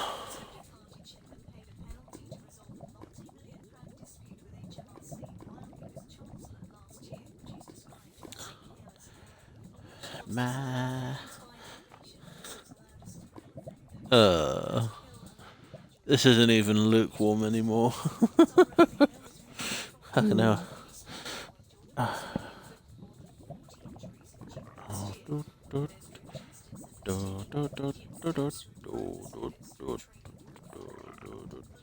Actually, I don't need to. I don't need to keep those on me. Put those back in the box.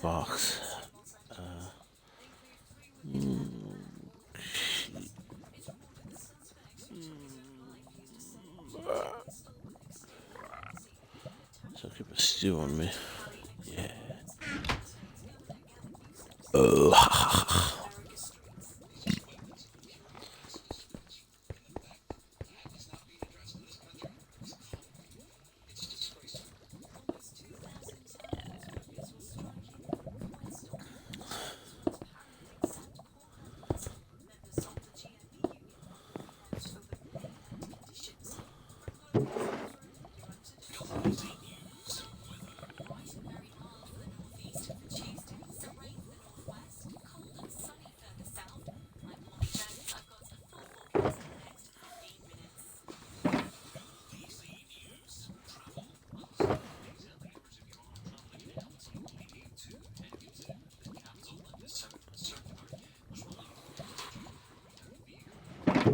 Brückenden Wiegel.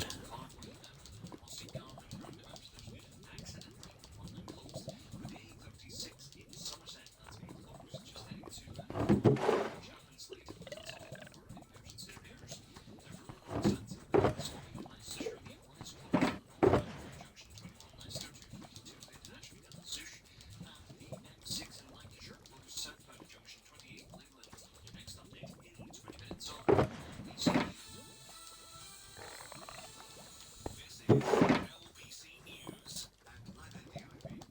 The leaders of both the Labour Party and the SNP say Nadim Zahawi can't stay on in his role as Labour Party chairman. The Prime Minister is asking his independent ethics advisor to look into his admission of a careless but not deliberate error with his taxes. In Now, bigger sum to HMRC as a penalty when he was Chancellor. I was just happily getting rid of like loads of grass, and a zombie just scared the shit out of me.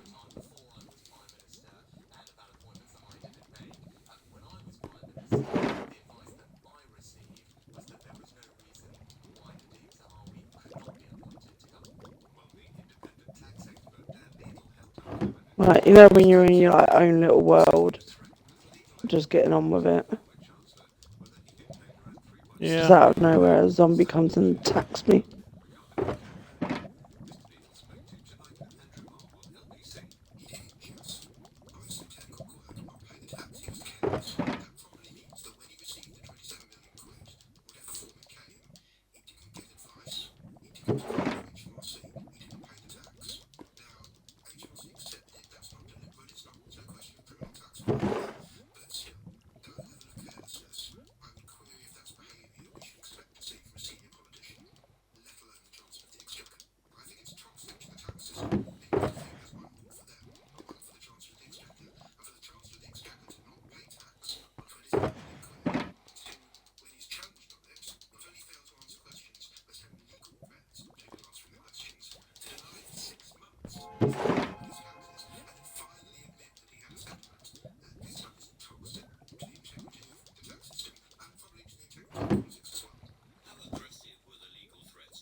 It's fucking. It's just so weird. Like my circulation, it literally is my thumb and my first finger.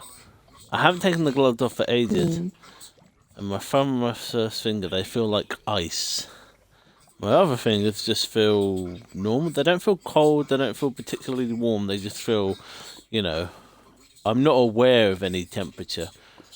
But with the thumb and the first finger, they feel like I'm holding ice. Hell. Oof.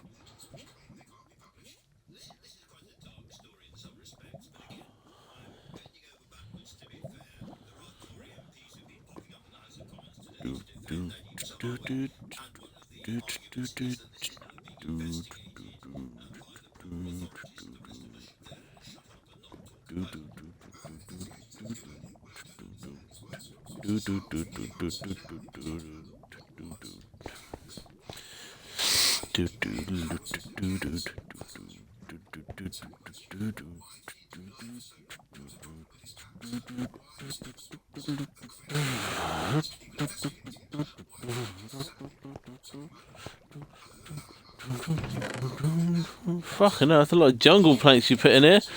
I remember looking at that a little while ago and I was like, nothing much in there. Alright. Got more to put in there as well. Hang on, that's... Hold on.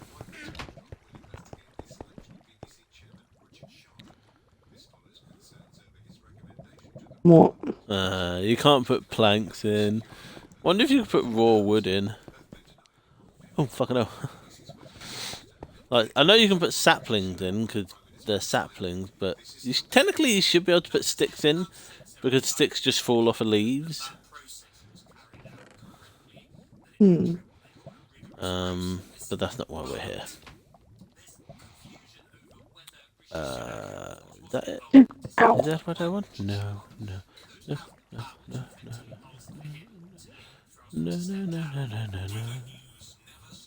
But the news never stop. LBSC.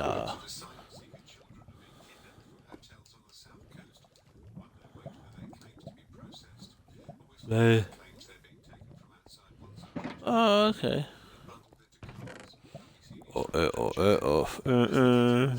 Whatever I can't fit in, I'll change them to Sticks. sticks. Because we need sticks for barrels. I know. I'm making some now. We don't have a lot of wooden slabs though. There's a few dotted around, but not like a major amount. So maybe make like a little bit of a mix of wooden slabs and sticks. Although we need more sticks than slabs, but you know.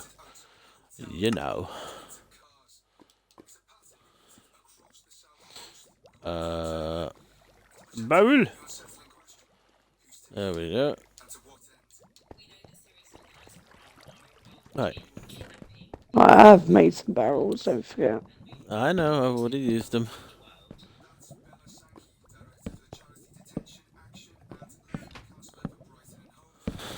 Like a barrel wall over here now, because I'm just trying to empty the shulker boxes, and then I'm gonna sort everything out from the barrels. Alright, what shulker box was I? Oh no, I've got stuff on me. This is ours full.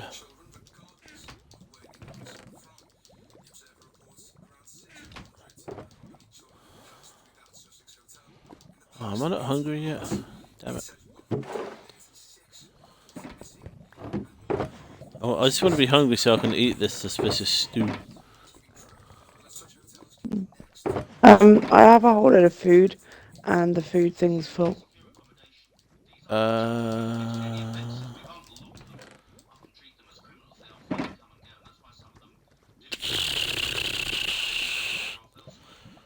Right, as in I have 2, 4, 6.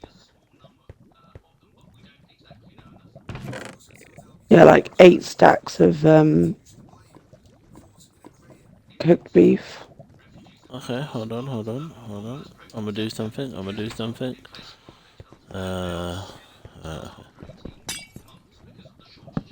you go. It looks like you. Well, don't do anything. Look at my story. It looks like you're peering into a bucket on its side. What's in here? Look at you. Oh, nothing in there. Fuck that shit. You like my barrel wall? I like them better than the chests. Like the chests look awesome, but we always have chests and something different. That's gonna look epic. Oh boy.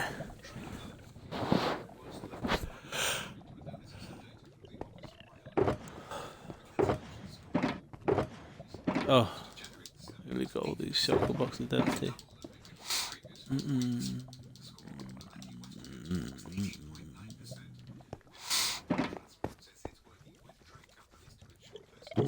One of my own. The third one along. Okay.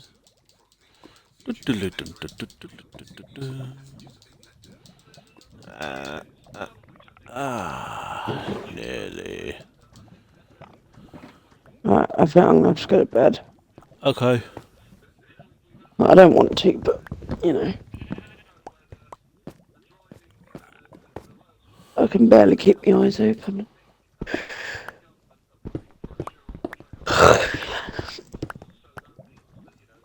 Ooh.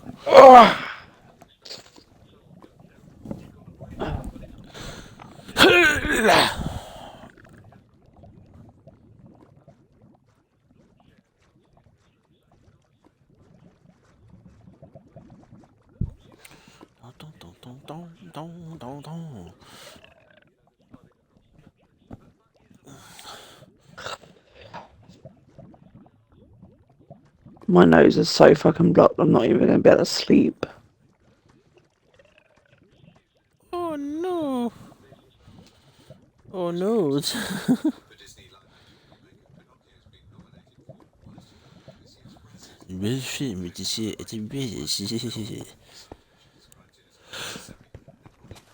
Oh god. I'm just so out. Fucking up. That's a lot of beef, man. You know what? I think now, from if whatever food we get in terms of, if it's something that's raw, because I'm sure there's some raw stuff or some, you know, some food stuff that you can put in the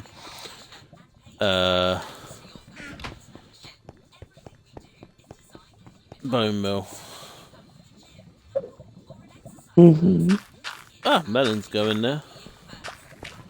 There we go. That freed up a bit of space.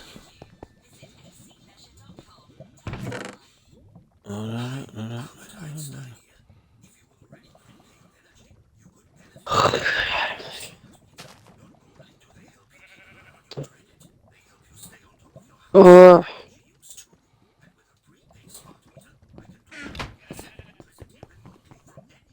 alright. I'll come and say goodnight in a little bit. Okay.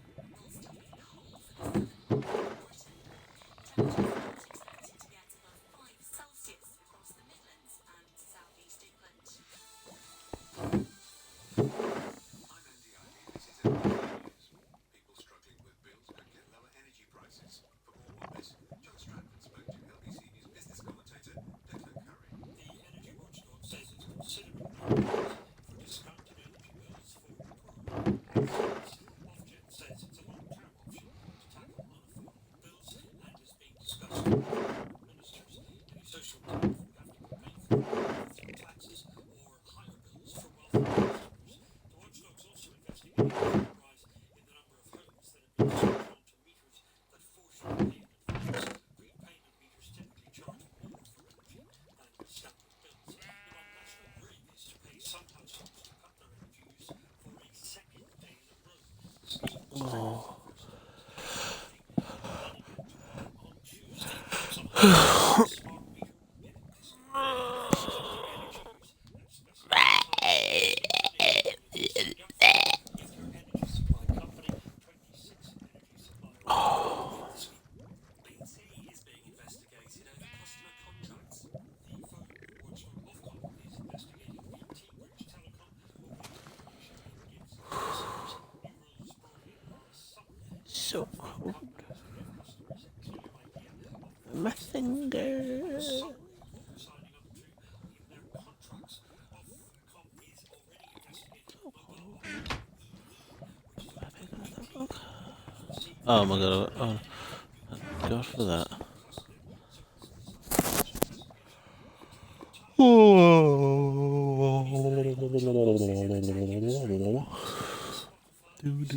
service, 600 jobs in the area. That's 6% of its global workforce. The Swedish company says its spending has grown twice as fast as its income, so it needs to cut back. Last week, Google's parent company said it was cutting 12,000 staff. Microsoft says 10,000 jobs, 18,000 are going at Amazon, and about 11,000 at Facebook's parent company, Meta. Pubs have been hit by the train strikes, specifically the pubs chain Fuller's, which has more than 400 pubs mostly in London and the southeast of England. It says the train strikes have cost it £4 million in lost sales since the start of October. The chief executive said it was frustrating and warned shareholders that profits will be lower than expected despite a big bounce back in sales in the run up to Christmas. And news I hear that we're a little bit cheerier. There may be a little bit of light at the end Oh, of that a was very it. long tunnel of confidence. Da da da da da da da. Let's quickly do today's hurdle. What? Boy, you're doing your greatest. Yeah, what did I say? What did I say? You know, I was actually about to reply to your message and be like, I am live, you know, but I didn't want to, you know, I didn't know how you're feeling. Oh, my stream title. What is my stream? I forget. Leave me alone. I'll do it. Oh, right. Yeah, that's a Mickey take from one of the radio presenters I listen to. Because he's always going on about the fact that people in this country, when describing our recent, one of our recent prime ministers, Boris Johnson, people would ring in and say to this radio presenter about them, saying, "Oh, leave Boris alone. He's doing his best." And so I've like kind of stolen that. My puppy is fat. I'm sad, but she's happy as a pig in shit. Well, they're not in shit. They're in mud. But whatever. Right. I'm trying to do today's hurdle. Well, you know what? I'll turn the noise suppression off, because then you'll hear this as well. Option, noise suppression off. Alright, you know Wordle. Oh, Kirsty's fine. She's just tired. She's literally just come off. She's going to bed. But she'll be in here in a moment anyway. But yeah, I'm gonna try and do today. You know Wordle. This is hurdle. You gotta listen. You get like 2 seconds. You gotta figure out what the song is.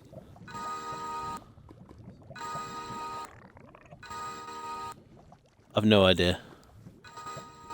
I can add another second. Let's add another second.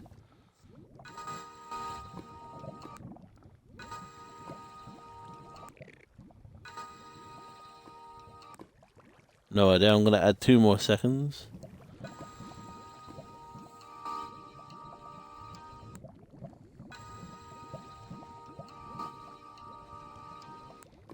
Still no idea.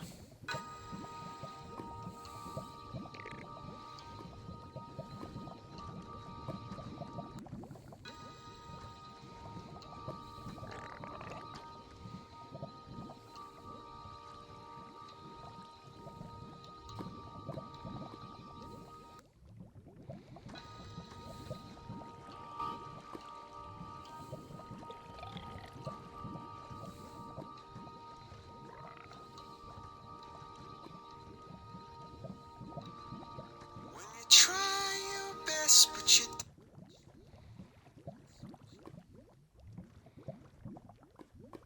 I feel like it's okay. I know it's Coldplay, but I've no idea. "I'll Fix You" by Coldplay. As soon as I heard the singer, I was like, "Yeah, that's Coldplay."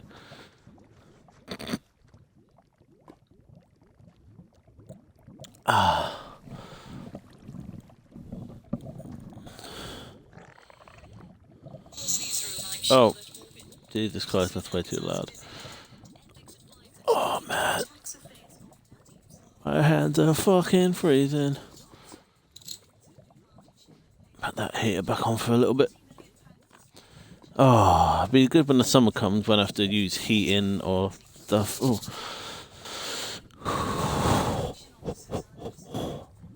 I'm hungry, but I don't know what to what.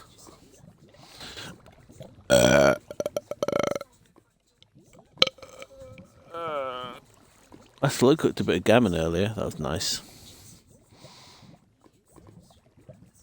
I think that was probably cooking for maybe 12. Yeah, about just under 12 hours on low.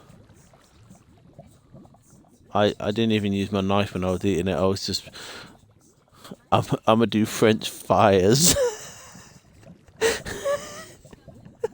French fires. Oh, I'm really hot. French fires. Oh dear. Hello. What's up?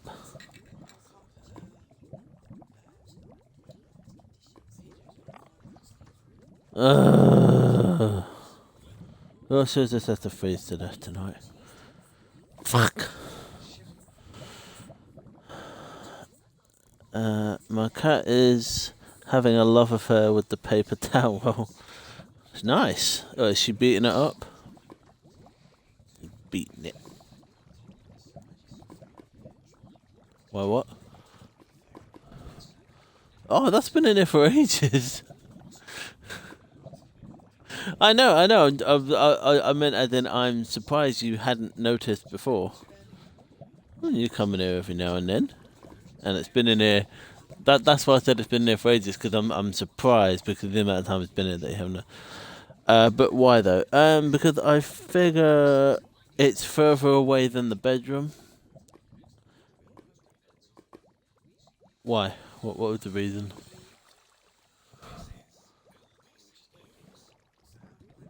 Oh, we got two spam calls I think we got. And that's it, we haven't had any since. Yeah, you do. Yep.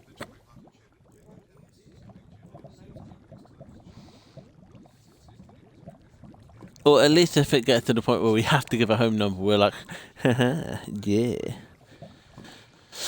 Okay.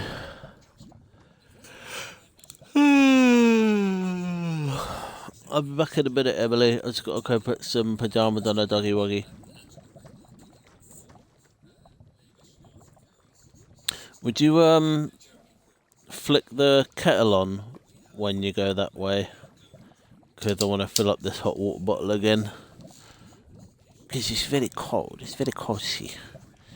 See, very cold. Alright. Emily. I'll be back in a minute. I've just got to put some pajamas on a doggy woggy. And then I'm going to fill up this hot water bottle. Because my hands are freezing and this hot water bottle was the only thing that was keeping them warm. And I think like after, I'll just put a timer on, so like I'll do this one, sit down with it, and then after an hour I'll just go and do another one so they don't, on the second thought, not this size and not anything come to that matter. You are weird. My arse is warm. Oh, there we go. Oh dear. Oh dearie me. Yeah.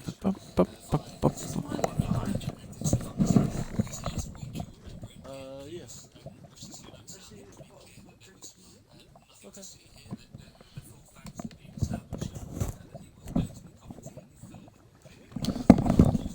I should only be no more than 5 minutes, and I will leave you in the company of LBC News Radio. That's leading Britain's conversation news radio.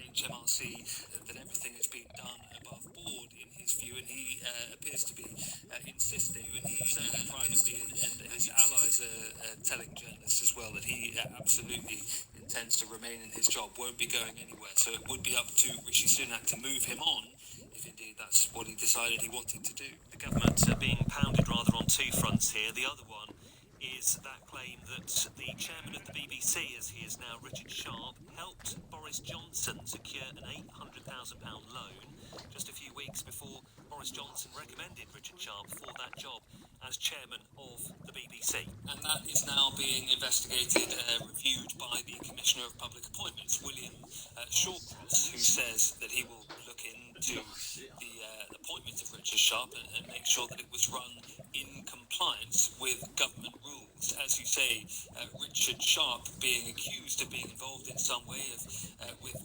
lining up this loan for Boris Johnson worth up to a reported £800,000 towards the end of 2020. Richard Sharp has insisted that he was simply connecting people rather than being involved in any of these actual discussions about loans or finances. Certainly wasn't involved, he says, in the arrangement of those finances. But that is now being investigated, reviewed, as I say, by the Commissioner of Public Appointments to make sure that it was done properly. That comes off the back of a BBC board also announcing that it would launch a review into any potential conflicts of interest too. And this has been touched upon in the comments as well off the back of this urgent question from Angela Rayner. And certainly opposition politicians are using both of these stories together to claim that this is a government that is just beset by controversy. And this is one of the difficulties politically for Rishi Sunak, going back to those words he used when he came into Downing Street: integrity, accountability, professionalism. The reason he used those words was to try and differentiate himself from his predecessor, Boris Johnson. As I say, those words now being thrown back at him by opposition MPs who want to create a picture of a party which hasn't changed despite the changeover of the leadership at the top. Ollie Barrett there. This is LBC News. Ambulance staff across England and Wales say they're staging strikes because they're genuinely concerned for public safety. Workers say patients are suffering because staff are leaving in droves over poor pay and conditions. LBC News reporter Ruth Wood has been speaking to some on a picket line in Coventry. Around 30 staff from West Midlands Ambulance Service have been waving banners, blowing whistles and just trying to get themselves heard while outside an ambulance hub here in Coventry. They've joined hundreds of others walking out, warning of patients dying all the time because emergency workers can't get to them or they're not getting treatment in a timely fashion. Among those taking part in today's action is Matt. He's told me that the conditions he has to deal with every day just aren't sustainable. It's just gotten busier and busier and busier and busier. There's no such thing as downtime anymore. Previously, you had a chance to have a bit of a break between jobs, recuperate, refresh yourself, have a bit of a breather. But now it's just constant. It just feels like it's one after the other. More and more people are getting sicker and sicker, and it puts a strain on a lot of crews and the service as a whole. Gemma is also a paramedic based here in Coventry. She's told me that she just wants to be able to do her job and help people. Hopefully one day it'll go back to us delivering care the way we're supposed to and not, coming to people 15 hours later on the floor, which is a very difficult thing to do for us as well. And it has affected a lot of people's mental health and well-being. Now, the government says that it's hugely disappointing ambulance workers have been on strike again, but say that talks have been constructive. Unions have accused the government of not wanting to find a resolution, though. Further strikes are planned in the coming weeks, including paramedics, nurses and other NHS workers, leading to one of the biggest walkouts in our history. Ruth Wood reporting. And midwives in Wales have announced they're going on strike for 8 hours on February the 7th. A firefighter is critically ill after a huge blaze at one of Edinburgh's most famous buildings. Crews were called to the landmark Jenner's building shortly before noon on Monday. Sophie Adams has been at the scene on Princes Street for LBC News. Fire crews are still here outside the former department store, still damping down the site after bringing the blaze under control. The smell of smoke hangs over the capital hours after black plumes were last seen billowing into the sky. More than 100 firefighters were sent here at the height of the operation, which Scottish Fire and Rescue bosses have called very serious and complex. 14 ambulances were sent to support the huge emergency response, with fire engines coming and going throughout the day and alarms ringing throughout Princes Street into the evening.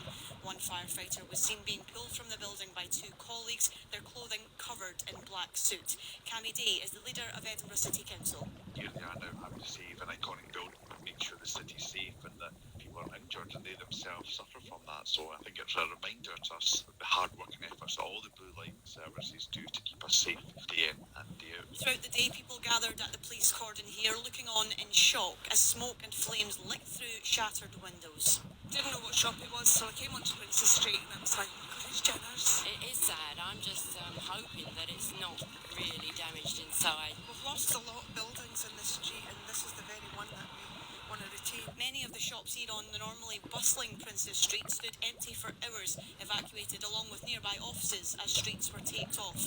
The building has been loved by generations of people who have lived here in the city and beyond. Jenner's was founded in 1838, making it one of the oldest department stores in the world until it closed. The company was sold to private investors in 2005, then bought by a Danish billionaire for a reported £53 million. The six-storey building's been undergoing restoration work, with plans to turn it into a 10,000 square metre hotel over 4 years. With the outside of the A-listed building appearing to be largely intact, it's impossible to know how much damage lies inside. The health and safety executives say they're working with emergency services as efforts begin to work out what happened here. Sophie Adams in Edinburgh. The Olympic cyclist Mark Cavendish and his wife say they found some comfort after two men were convicted of robbing their home. A Rambo knife was held to the athlete's throat during the break-in in Essex in November 2021. This is LBC News. On the way, a sports update and how you could be paid for not making a cuppa. This is LBC News. It's all about you, your time, your health, your strength, your community, your family. Start your journey towards a happier, healthier you with Abbeycroft Leisure and pay just £10 for your first month's membership. Everything we do is designed with you in mind. So whether you come for the gym, the pool or an exercise class, it really is about putting your well-being first. Abbeycroft Leisure, inspiring inspiring a healthier you. Visit acleisure.com. Terms apply. Hello, my name's Wendy and I'm a care worker for Josh. Hello, my name is Josh. Wendy is my care worker. Working with Josh is so joyous. To support him with all his emotional needs and the things he loves to do, which is singing and dancing, it is the most rewarding, satisfying job you could ever wish to have. Wendy is amazing. Search Care Careers now for a job made with understanding, made with teamwork, made with care. LBC News. Weather. There will be cloud and occasional rain for the northwest of the UK. For Tuesday, things will be bright and very mild for northeastern areas. Temperatures will get up to 12 Celsius in northeast Scotland. Further south, fog patches will be slow to clear the central and southern areas of the UK. Elsewhere, things should be dry with some sunshine around. It will still be cold for the southern half of Britain.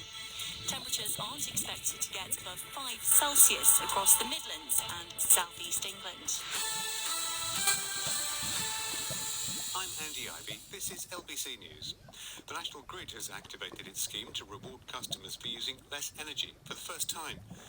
It means customers of 26 suppliers have the opportunity to earn money back by turning off appliances during the evening peak on Monday. And the so-called demand flexibility service could be in place again on Tuesday afternoon from 4:30 until 6. Dr. Steve Buckley, head of data science at Loop, a free smart meter app, told LBC News how the service works. You're notified about a day in advance there's some congestion on the grid and peak demand, and you're offered amount of money. If you reduce your usage compared to your average use at that time, you'll get paid. So, for example, if a household normally uses about a kilowatt hour, so about a unit of electricity between 5 and 6, and they cut that down to half a kilowatt hour, they'll get paid a certain amount of money for that. And we see customers getting anything from a few pence up to several pounds per event. Is there anything you can do if your supplier is not part of this? Yes, so Loop, we're an energy app that anyone can sign to who's got a smart meter. So you do need a smart meter to take part in the scheme. But if your supplier's not offering it, or if you're not happy with the scheme that your supplier's offering, you sign up to companies such as Loop, and you can take part in the events going forward over the winter. So typically the things that use the most power, things that get hot and heat things up. So it can be things like shifting when you have your evening meal, so you're not preparing it during that 5 to 6 window. It can be things like not turning on your tumble dryer or your washing machine that are quite heavy power users during that period. Our biggest savers are people who would normally come home from work with their electric car and plug that in straight away to charge. So by not doing that, by delaying that by just by an hour, 2 hours, they actually save a quite significant amount of money. Dr. Steve Buckley. In football, Everton have sacked their manager Frank Lampard. The decision comes with the team last but one in the Premier League, following their 2-0 defeat at fellow strugglers West Ham at the weekend. LBC News reporter Chris Chambers has the details. Well, Frank Lampard came into the job at a difficult time. He was replacing Rafa Benitez, a controversial appointment in the first place because of his history with Liverpool, and he was walking straight into a relegation battle. That was 357 days ago. They survived the drop with a couple of games to go last season, but since then things have got progressively worse. Large chunks of the fan base no longer seem to have Lampard's back. The atmosphere in general around the club has become toxic, with reports recently of the chief exec being put in a headlock by a fan, videos emerging of supporters confronting players after the defeat to Southampton last week, and weekly protests against the board. It's a tough one, isn't it? I mean, I'm sad to see him go, but I think, I don't agree with it, but it probably should happen now. I think the fans loved him, I got behind him, but I just don't think he was the man for the job. He's got no experience, has he? It's a case of who do we get to replace him? That's the problem. It's been going round in circles, haven't we, with managers? The 2-0 defeat to West Ham on Saturday may have sealed Lampard's fate, the Blues sinking to 19th in the table, and the writing may well have been on the wall with Farhad Moshiri at the London Stadium for the game. The majority shareholder hadn't been to a game since October 2021. This is what Lampard had to say after the game. Do I try and do my best in every aspect? Yes. I don't feel like it distracts me because my job I have to be the first person that can focus on the job. If you're asking about the players, then that may be a different question. I also understand the passion of the fans. So I'm not here to tell anyone about the bigger questions that are going on at the moment because I've been here a year and I try and focus on the football. Well, this is a decision that's been made based on what's happening on the pitch. There is a very real fear that Everton could be relegated. The joint bottom of the Premier League with just 15 points from 20 games. They haven't won in their last 10. They've lost 4 on the bounce at home. The last win was on October the 22nd. The main man, Richarlison, was sold to Spurs in the summer, and they've struggled to replace his goals. That's all set to a mutinous backdrop of chaos at board level, fan protests, and major financial issues which are limiting their ability to buy players. They also have a stadium being built that's gone from £500 million to £750 million. George McCain is from the Everton Supporters Club and says it is probably the right time for a change. It's been hanging on him, I would say, for months. But I still think there's a bit of a sadness in that inevitability. Good man, nice fella, spoke well, just didn't change in that period of World Cup, which he should have done. Yes, he had to go, but he doesn't go with the arrow in the back. I think he goes with a sadness. Farhad Moshiri will be looking for his 7th manager in 7 years at Everton. He joins a list that includes Rafa Benitez, Carlo Ancelotti, Ronald Koeman, Marco Silva, Sam Allardyce and Roberto Martinez. They've all tried and failed. Only Ancelotti chose to leave his job. It's thought Moshiri has spent £40 million on paying off sacked managers. It's not going to get any easier for whoever takes charge either. Next games for Everton are against runaway leaders Arsenal at Goodison, and then a trip across Stanley Park to face Liverpool in the Merseyside derby at Anfield. LBC News. The latest news headlines next. At Honda, we've never looked to other car companies for inspiration. No, it's not a matter of an inflated ego. We just prefer listening to what people really need. For example, the Honda Jazz Hybrid doesn't have the expected 6 airbags. It has 10, including one that prevents the driver and passenger from colliding with each other. And because we also listen to our conscience, all our safety features come as standard. No charge. Honda, the power of dreams. In the Auto January sale, save up to £288 on the Google Pixel 7 Pro from just $14.97 when you trade in any phone. Perfect timing if you're staring at your well-used phone, thinking that's one New Year's resolution you can tick off the list. Start 2023 on us. Search Auto January sale. O2, we're better. Connected. Plus RPI plus 3.9%, £288 saving over 36 months. It's 010223. 36-month device plan with a linked airtime plan up to 24 months. Credit terms, eligibility and terms apply. News, sport, travel, weather in 20 minutes. Every 20 minutes. Weather news never stops. This is LBC News. From Global's newsroom, I'm Charlotte Morgan. Rishi Sunak has asked his independent ethics advisor to look into the tax affairs of Nadeem Zahawi and says there are questions that need answering. The Conservative Party chairman paid a penalty to resolve a multi-million-pound dispute with HMRC while he was Chancellor last year, which he's described as a careless error. A watchdog's decided failings by probation officers allowed a serial offender to stalk and kill a law graduate just days after he was released from prison. Zara Alina was minutes from her front door in East London when Jordan McSweeney inflicted more than 40 injuries in June last year. The Ministry of Justice says it's taking immediate steps to improve the service through training and funding. Police in California have started identifying the 11 victims who were killed in a shooting during Chinese New Year celebrations in Los Angeles. They include 3 women and a man, all in their 60s. It's reported the suspect, who took his own life, used a semi-automatic pistol with an extended magazine, an attachment which can be added to carry extra bullets. The state's governor, Gavin Newsom, says they shouldn't be on America's streets. It's just weapons of pure mass destruction. And the fact that that is not being addressed in this country is comical. It's disgraceful. Almost 2,000 ambulance workers will strike in the northwest of England today, as well as paramedics and call handlers. Members of the GMB union are walking out over pay and conditions. From Global's newsroom, you're up to date. LBC News. Weather. Bright and very mild for the northeast for Tuesday. Some rain for the northwest. Cold and sunny further south. I'm Holly Jones. I've got a full forecast in the next 15 minutes. LBC News. Travel. Well, if you're travelling in the capital this morning in North Finchley, Woodhouse Road, it's been closed both directions between High Road and Crescent Way after a water main burst in the area, leaving 6 buses diverted as a result. Now in Somerset, in Chapman Slade, the A36 has been closed for ongoing emergency repairs. And for roadworks, if you're travelling on the M20 in Kent, London bound is closed from Junction 9 Ashford to 8 at Leeds Castle. There's also a closure of the M11 in Essex as you head north from Junction 8 just by Bishop's Stotford to Junction 10 at Dunsford. Again, it's all for works until later on this morning. Your next update is in 20 minutes. You're on LBC News. This is LBC News. And I'm Andy Ivey. The leaders of both the Labour Party and the SNP say Nadim Zahawi can't stay on in his job as Tory party chairman.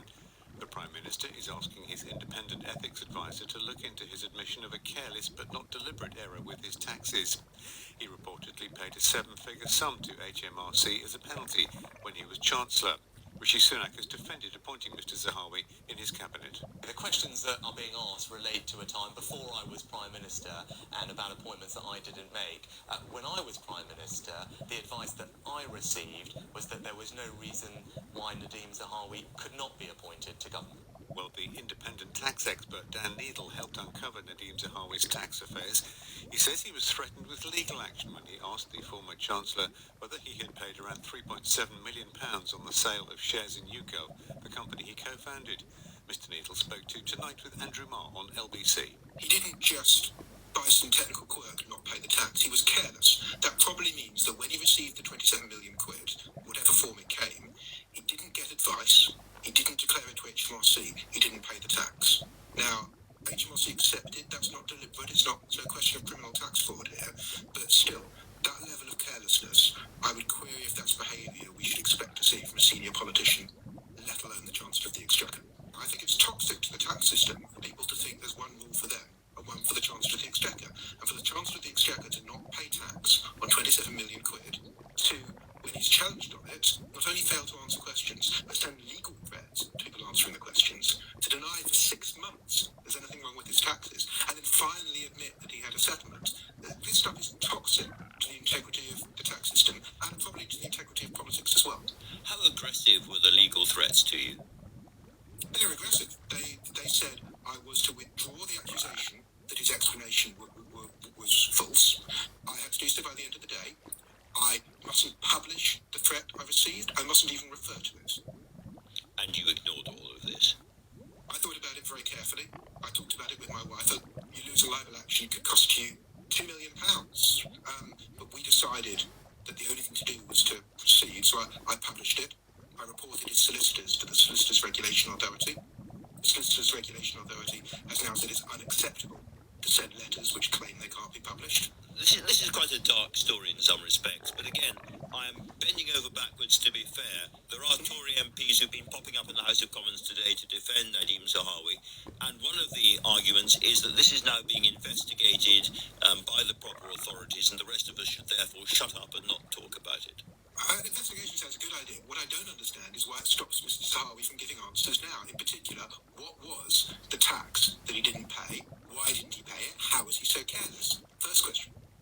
Second question, why did he deny for so long there was a problem with his tax? Why was his response aggressive legal letters to people investigating it? Why didn't he just say, something might be wrong, I'm looking into it, I can't comment now?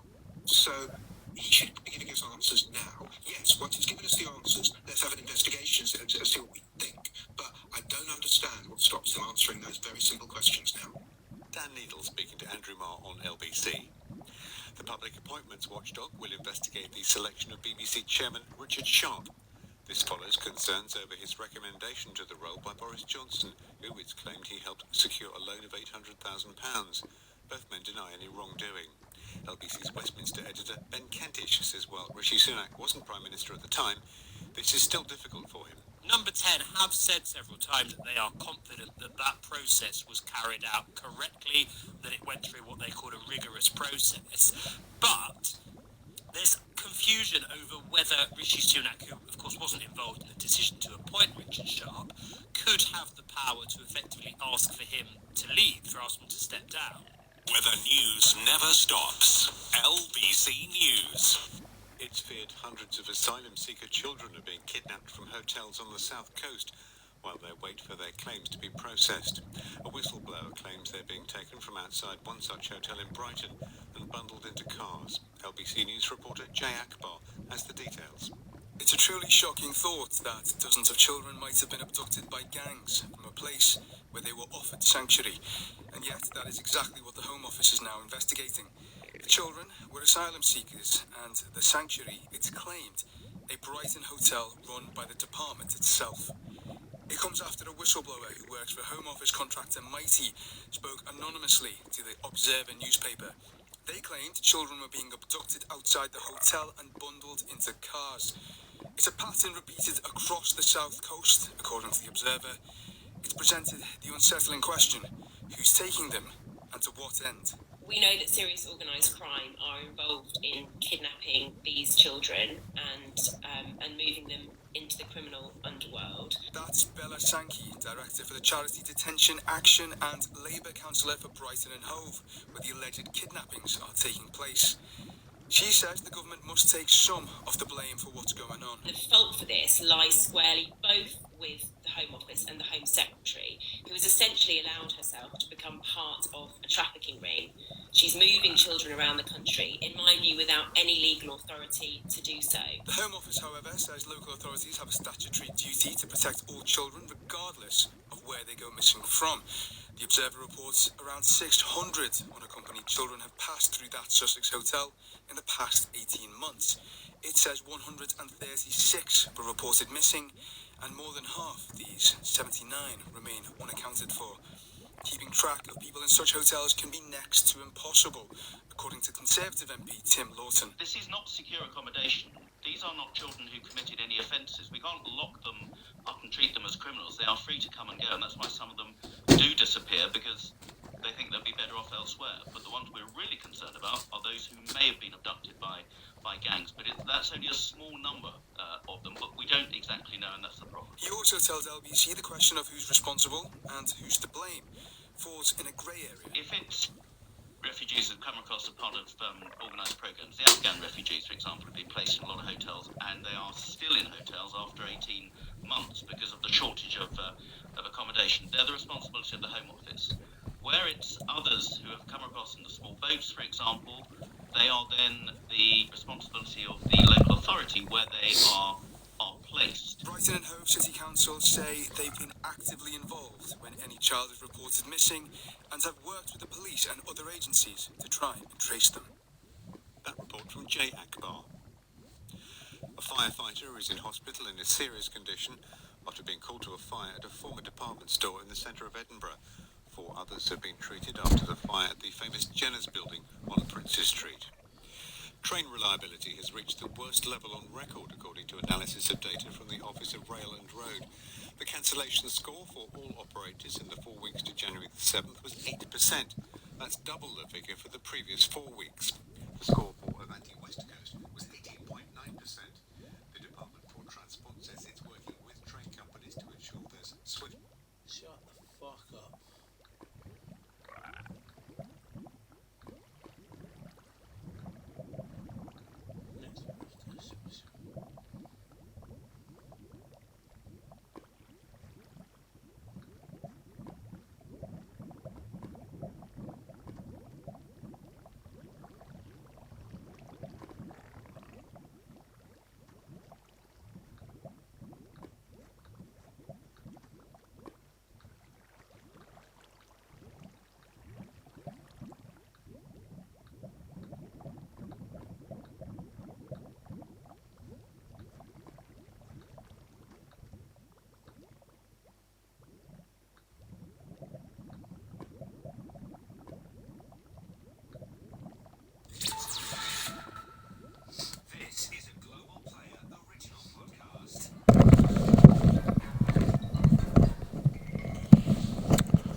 day's work. Well, I don't think they can do 5 in one day. It takes quite a lot of work. Where was I? The Chase, I think they do 3 in a day. Pointless, they do 3 in a day. That must be exhausting. Do you know what? I don't know if I could do it. Can you imagine, like, saying the same things over and over 3 times, and then still having to be pleasant to contestants. Whatever. Smiley. Yeah. Oh, I don't think I'd like to do that. But the money, I mean, oh my God, can you imagine the money? I mean, seriously, right, a game show like The Chase and Pointless is on, I don't know, like 48 weeks a year or something. Lot of weeks. So that's a show, 5 shows a week. And they don't get paid badly. So all that is done in the space of about 3 months or something. So for 3 months, can you imagine the amount of money they must be raking in? Yeah, I mean, it's not similar, but it just puts me in mind of the guitarist with the Police. I sat in the same restaurant as him in New Orleans once. It was almost completely deserted. Miles Copeland, that one. No, that's Miles Copeland is the FBI father of the drummer. Whose name I can't remember. Of the Police? Yeah. I think his dad used to be in the FBI. Ooh, really? So, his name's not Miles, is it? It's No, it is Miles. The guy in the Police is called Miles Copeland. I don't think Pretty sure of it. I'm gonna have to look that up. Oh no, he's gonna have to get on Google already. Hang on. Stuart, that's right. Copeland. He's a cracking drummer, by the way. Well, yeah, obviously. He did the soundtrack to Rumblefish. I think it was Rumblefish, which is a very, very good film. Whole soundtrack? Francis Ford Coppola. Yeah, the whole soundtrack was just drumming. Very good. Anyway, the guitarist. Oh God, I'm going to have to look at him up now. What's his name? Yes.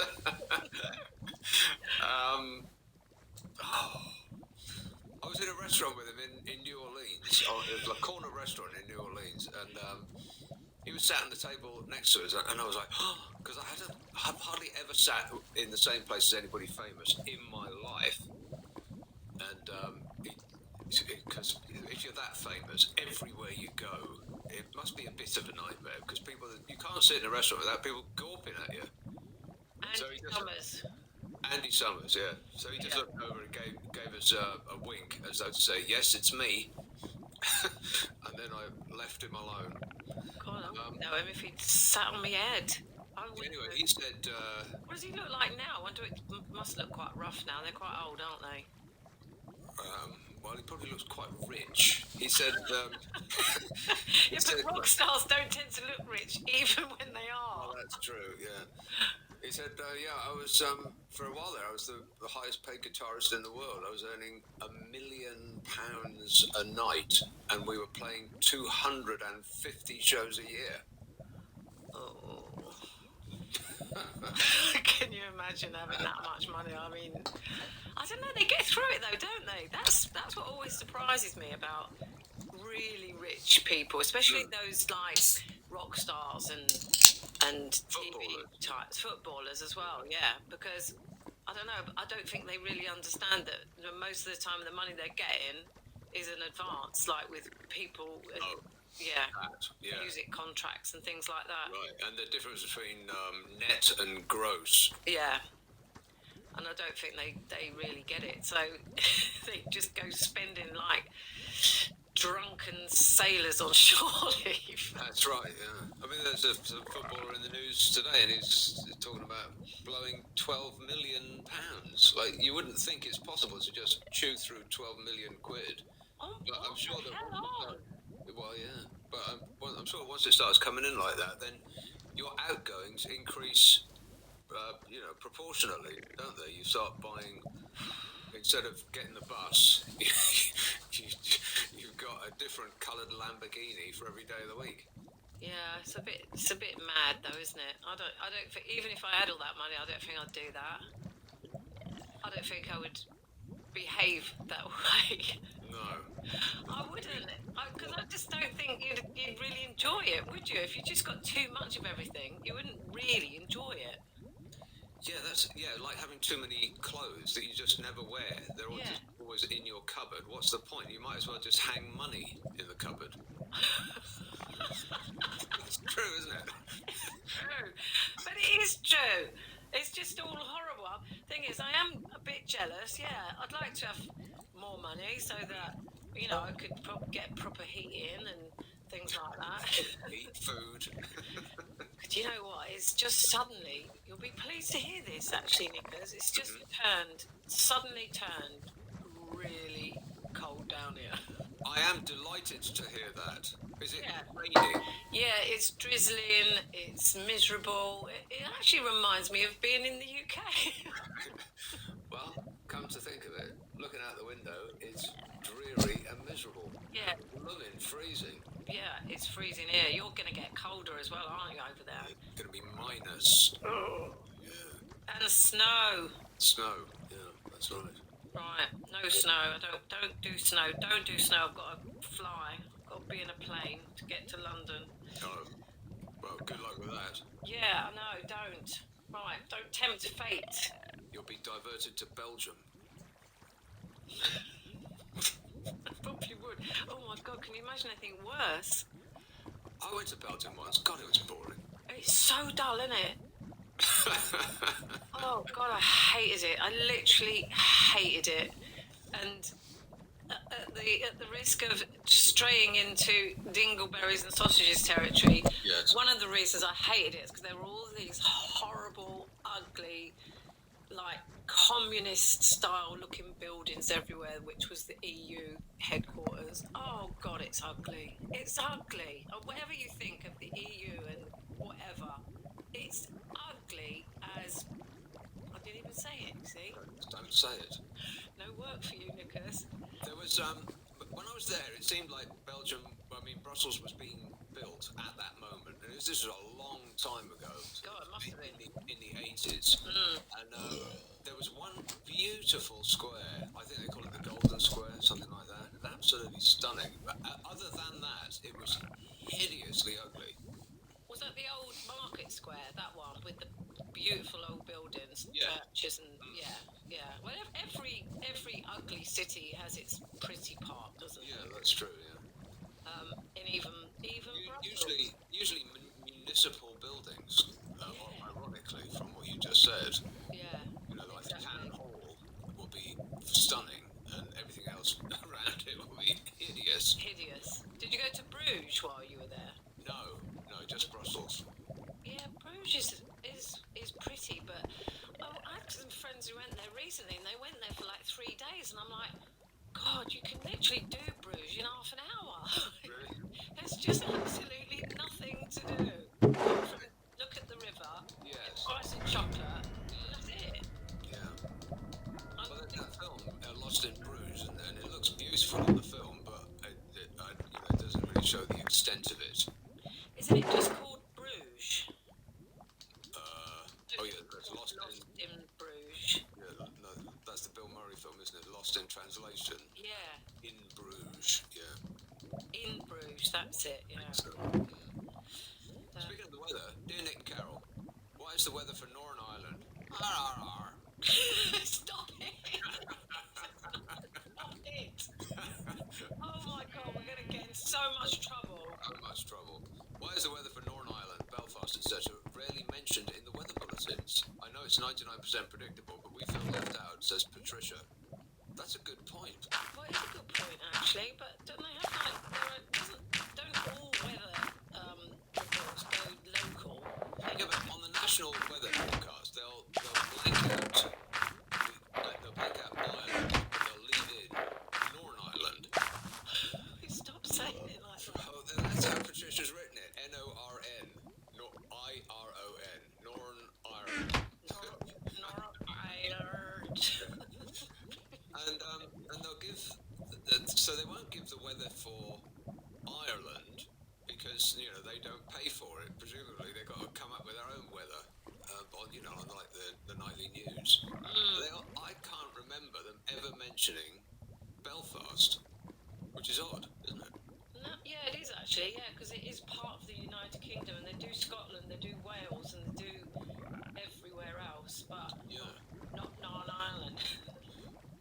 Patricia, if you're curious about what the weather's going to be like, I'd say raining.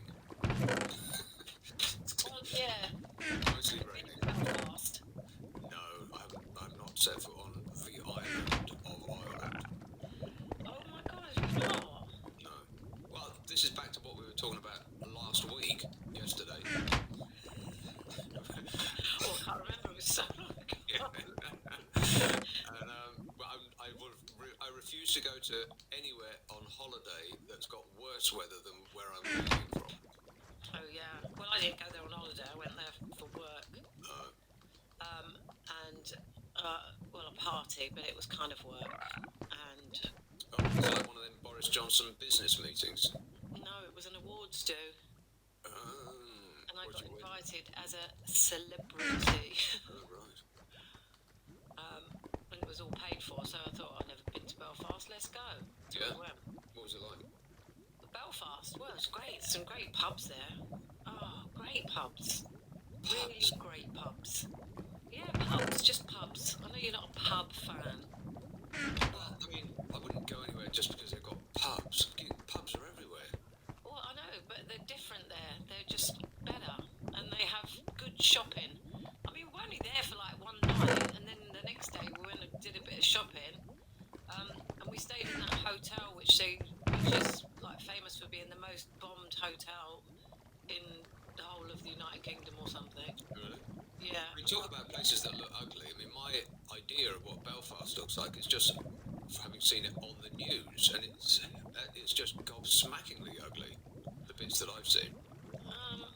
Well, yeah, no, it's got a nice sort of building, Parliament building. That's nice. Stormont, isn't it? Right. Oh, that. Yeah, I have seen pictures of that. That looks stunning. Yeah, that's nice. And But it also looks like it's out in the countryside. it does look like that. It's not though. Yeah, well, the pubs, all the old buildings are mostly pubs. That's why I like them.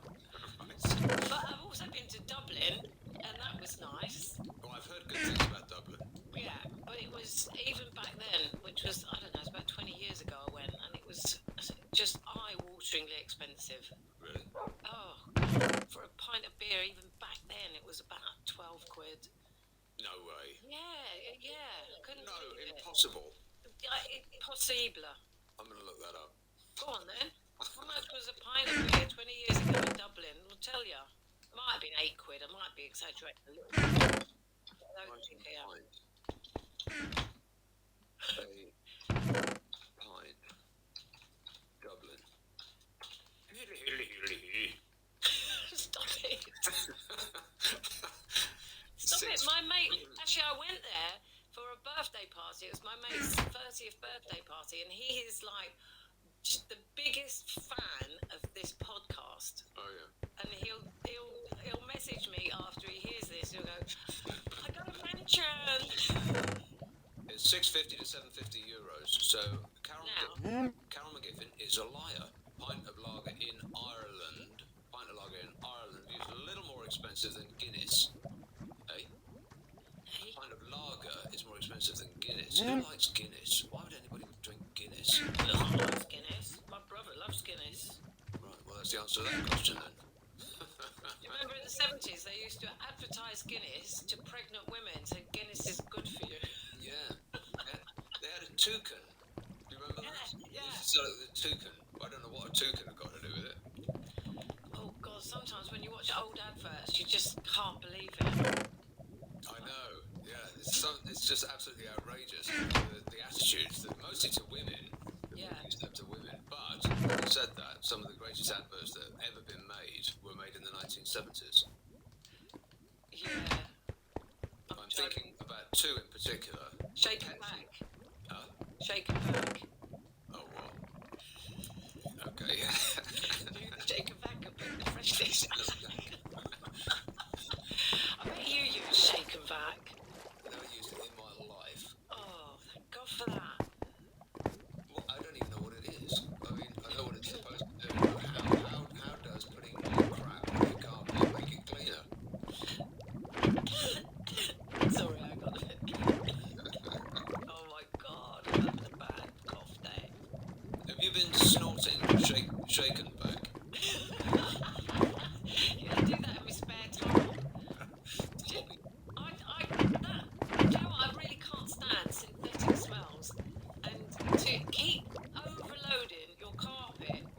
synthetic, totally man-made stench must be disgusting. I mean, what a bad idea that is. Someone obviously invented that and thought it was a great idea. Yeah, Procter and Gamble on the phone. I'd like to have a chat with you, Carol. No, I don't think they make it anymore. No, I've got no idea.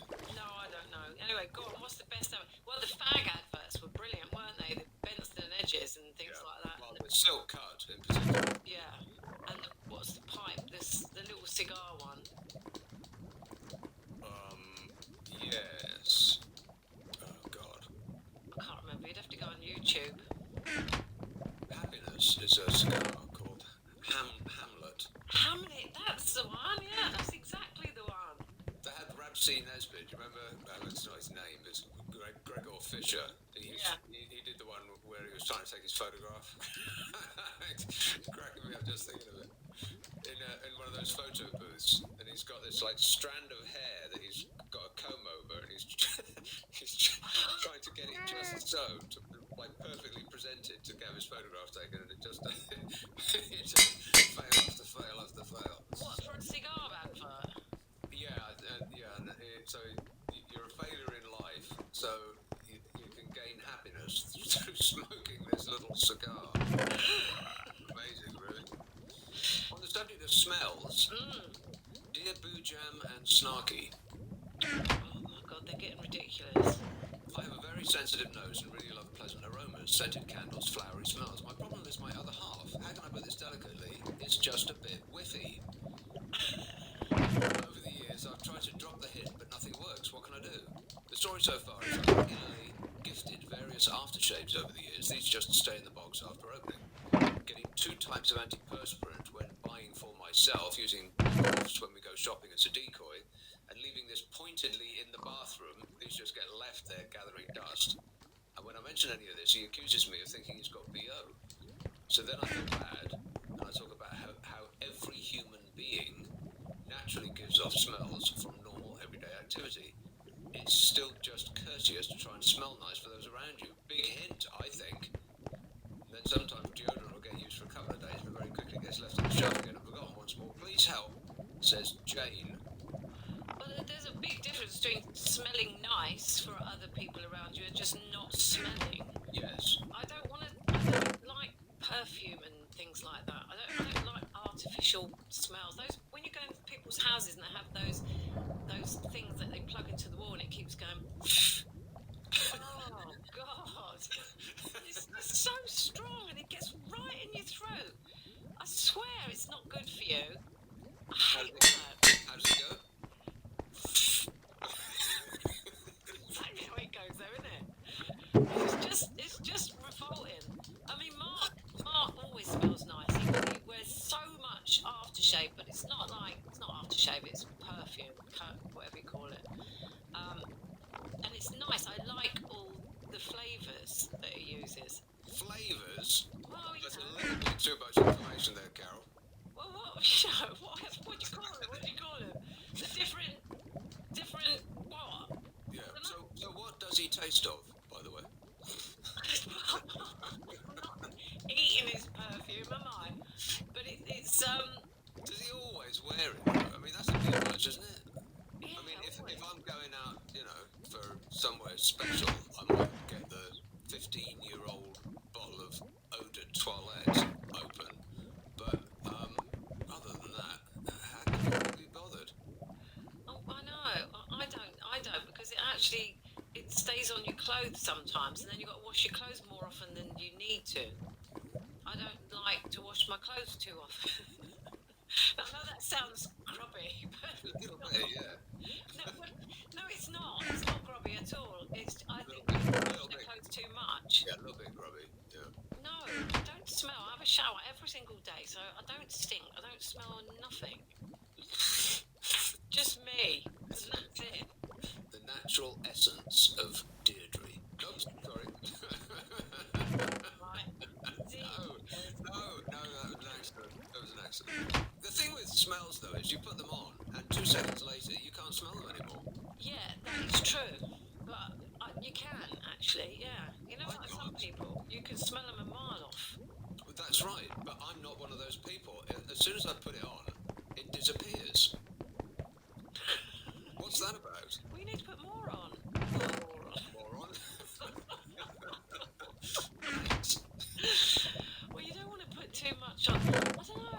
There are some things. I've got one perfume which I used to use in the 70s, believe it or not. And then I found it. Was it Brute? Denim? That's boys' perfume. That's not a lady's perfume. It was, well, I don't know. It was an old one, Bauman. I mean, it just it's horrible. It's like it smells really sweet, but it reminds me so much. Like that smell just takes me right back to when I first started going out. Do you know what I mean? 1976, 77 it would have been. Yeah. When you used to like really look forward to Saturday night, get dressed up, put your perfume on, wash your hair, put your makeup on, all of that. And just Yeah, I remember those days well. but just to be reminded of that by this smell, which is not particularly nice anymore, is worth it. Do you know what I mean? Just to pick the bottle up and have a good sniff. For blokes, there used to be only one smell. That's before Brute came along and sort of changed the landscape completely, and that was immediately followed by denim and all of those smells. But the only thing that I can remember, and it smelled like all of the generations. It smelled like your granddad and your dad and you.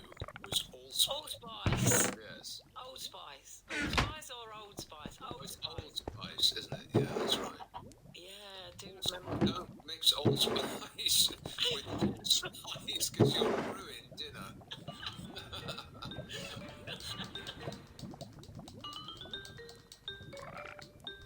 Right, dear Nick Carroll, before you cut it off, I just want to say that it's Peter from Chelsea here. Yeah, they're on to you. They are. I wouldn't say that I'm a negative person, but I do seem to hate most things. Oh, we haven't dealt with the smell thing. You've got to just tell him, don't leave things lying around because he's obviously oblivious. You just got to say, can you please start using some antiperspirant deodorant? Yes, you do have BO. You stink. You make me want to vomit. Or words to that effect. No, Nicholas, no. Look, don't tell people to use antiperspirant deodorant because it doesn't work, and actually it makes things worse because it blocks your pores, and then therefore the bacteria stays under your armpits. Well, I'll tell you what. I'll do what I do then. Get one of them salt things. They're good actually, and they don't ruin your clothes, and they don't make you feel sticky under your arm. You know those things of salt. Do you know what I mean? You'll see them in the same area where you get those roll-on deodorants, which I really dislike.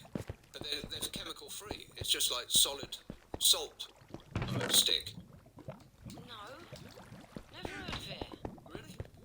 What like the stuff you get in like new things that you buy? They have those little Silka gel things in like that, like a little bag of salt, like you used to get in the crisps. No. It looks exactly like a roll-on deodorant. It is the same size and shape. Pit Rock is one of the brands, and you'll see it's in a black thing. You'll see it on the shelf. It's black with gold writing on it, and you just wet it. It's like a solid salt brick in there. You just wet it. You use it in the exact same way, and no smell, no chemicals, nothing. Yeah, but the thing is, right? You can't possibly smell because you're always cold. Mind you wear so many clothes, I can't believe that you don't sweat. Well, I'm sweating a bit at the moment. I've got a rug underneath me and over my lap, and I've got a heated blanket around my shoulders, and the heating is on. And I thought I was a cold fish.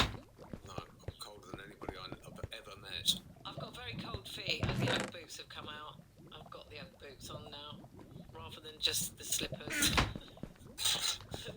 Actually, my feet are like ice blocks. It's still they're still freezing. But it's not. Yeah, I'm cold. I am cold, but I don't want to sit like the abominable snowman, like you.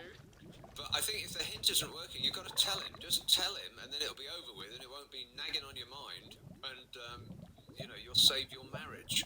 Well, what you need to do, here's a good tip as well. Get one of his items of clothing that stinks, right? And put it under his nose. See how you like it. No, I mean, just give it to him and just go, oh God, what's that smell? Do you know? And because people normally can't smell themselves when they smell, right? They can't smell it. I guess so. I mean, I suppose in much the same way as you can't smell like perfume if you put it on yourself. No. You're surrounded by it, so you immediately get used to it, so you can't smell it anymore. Which I think is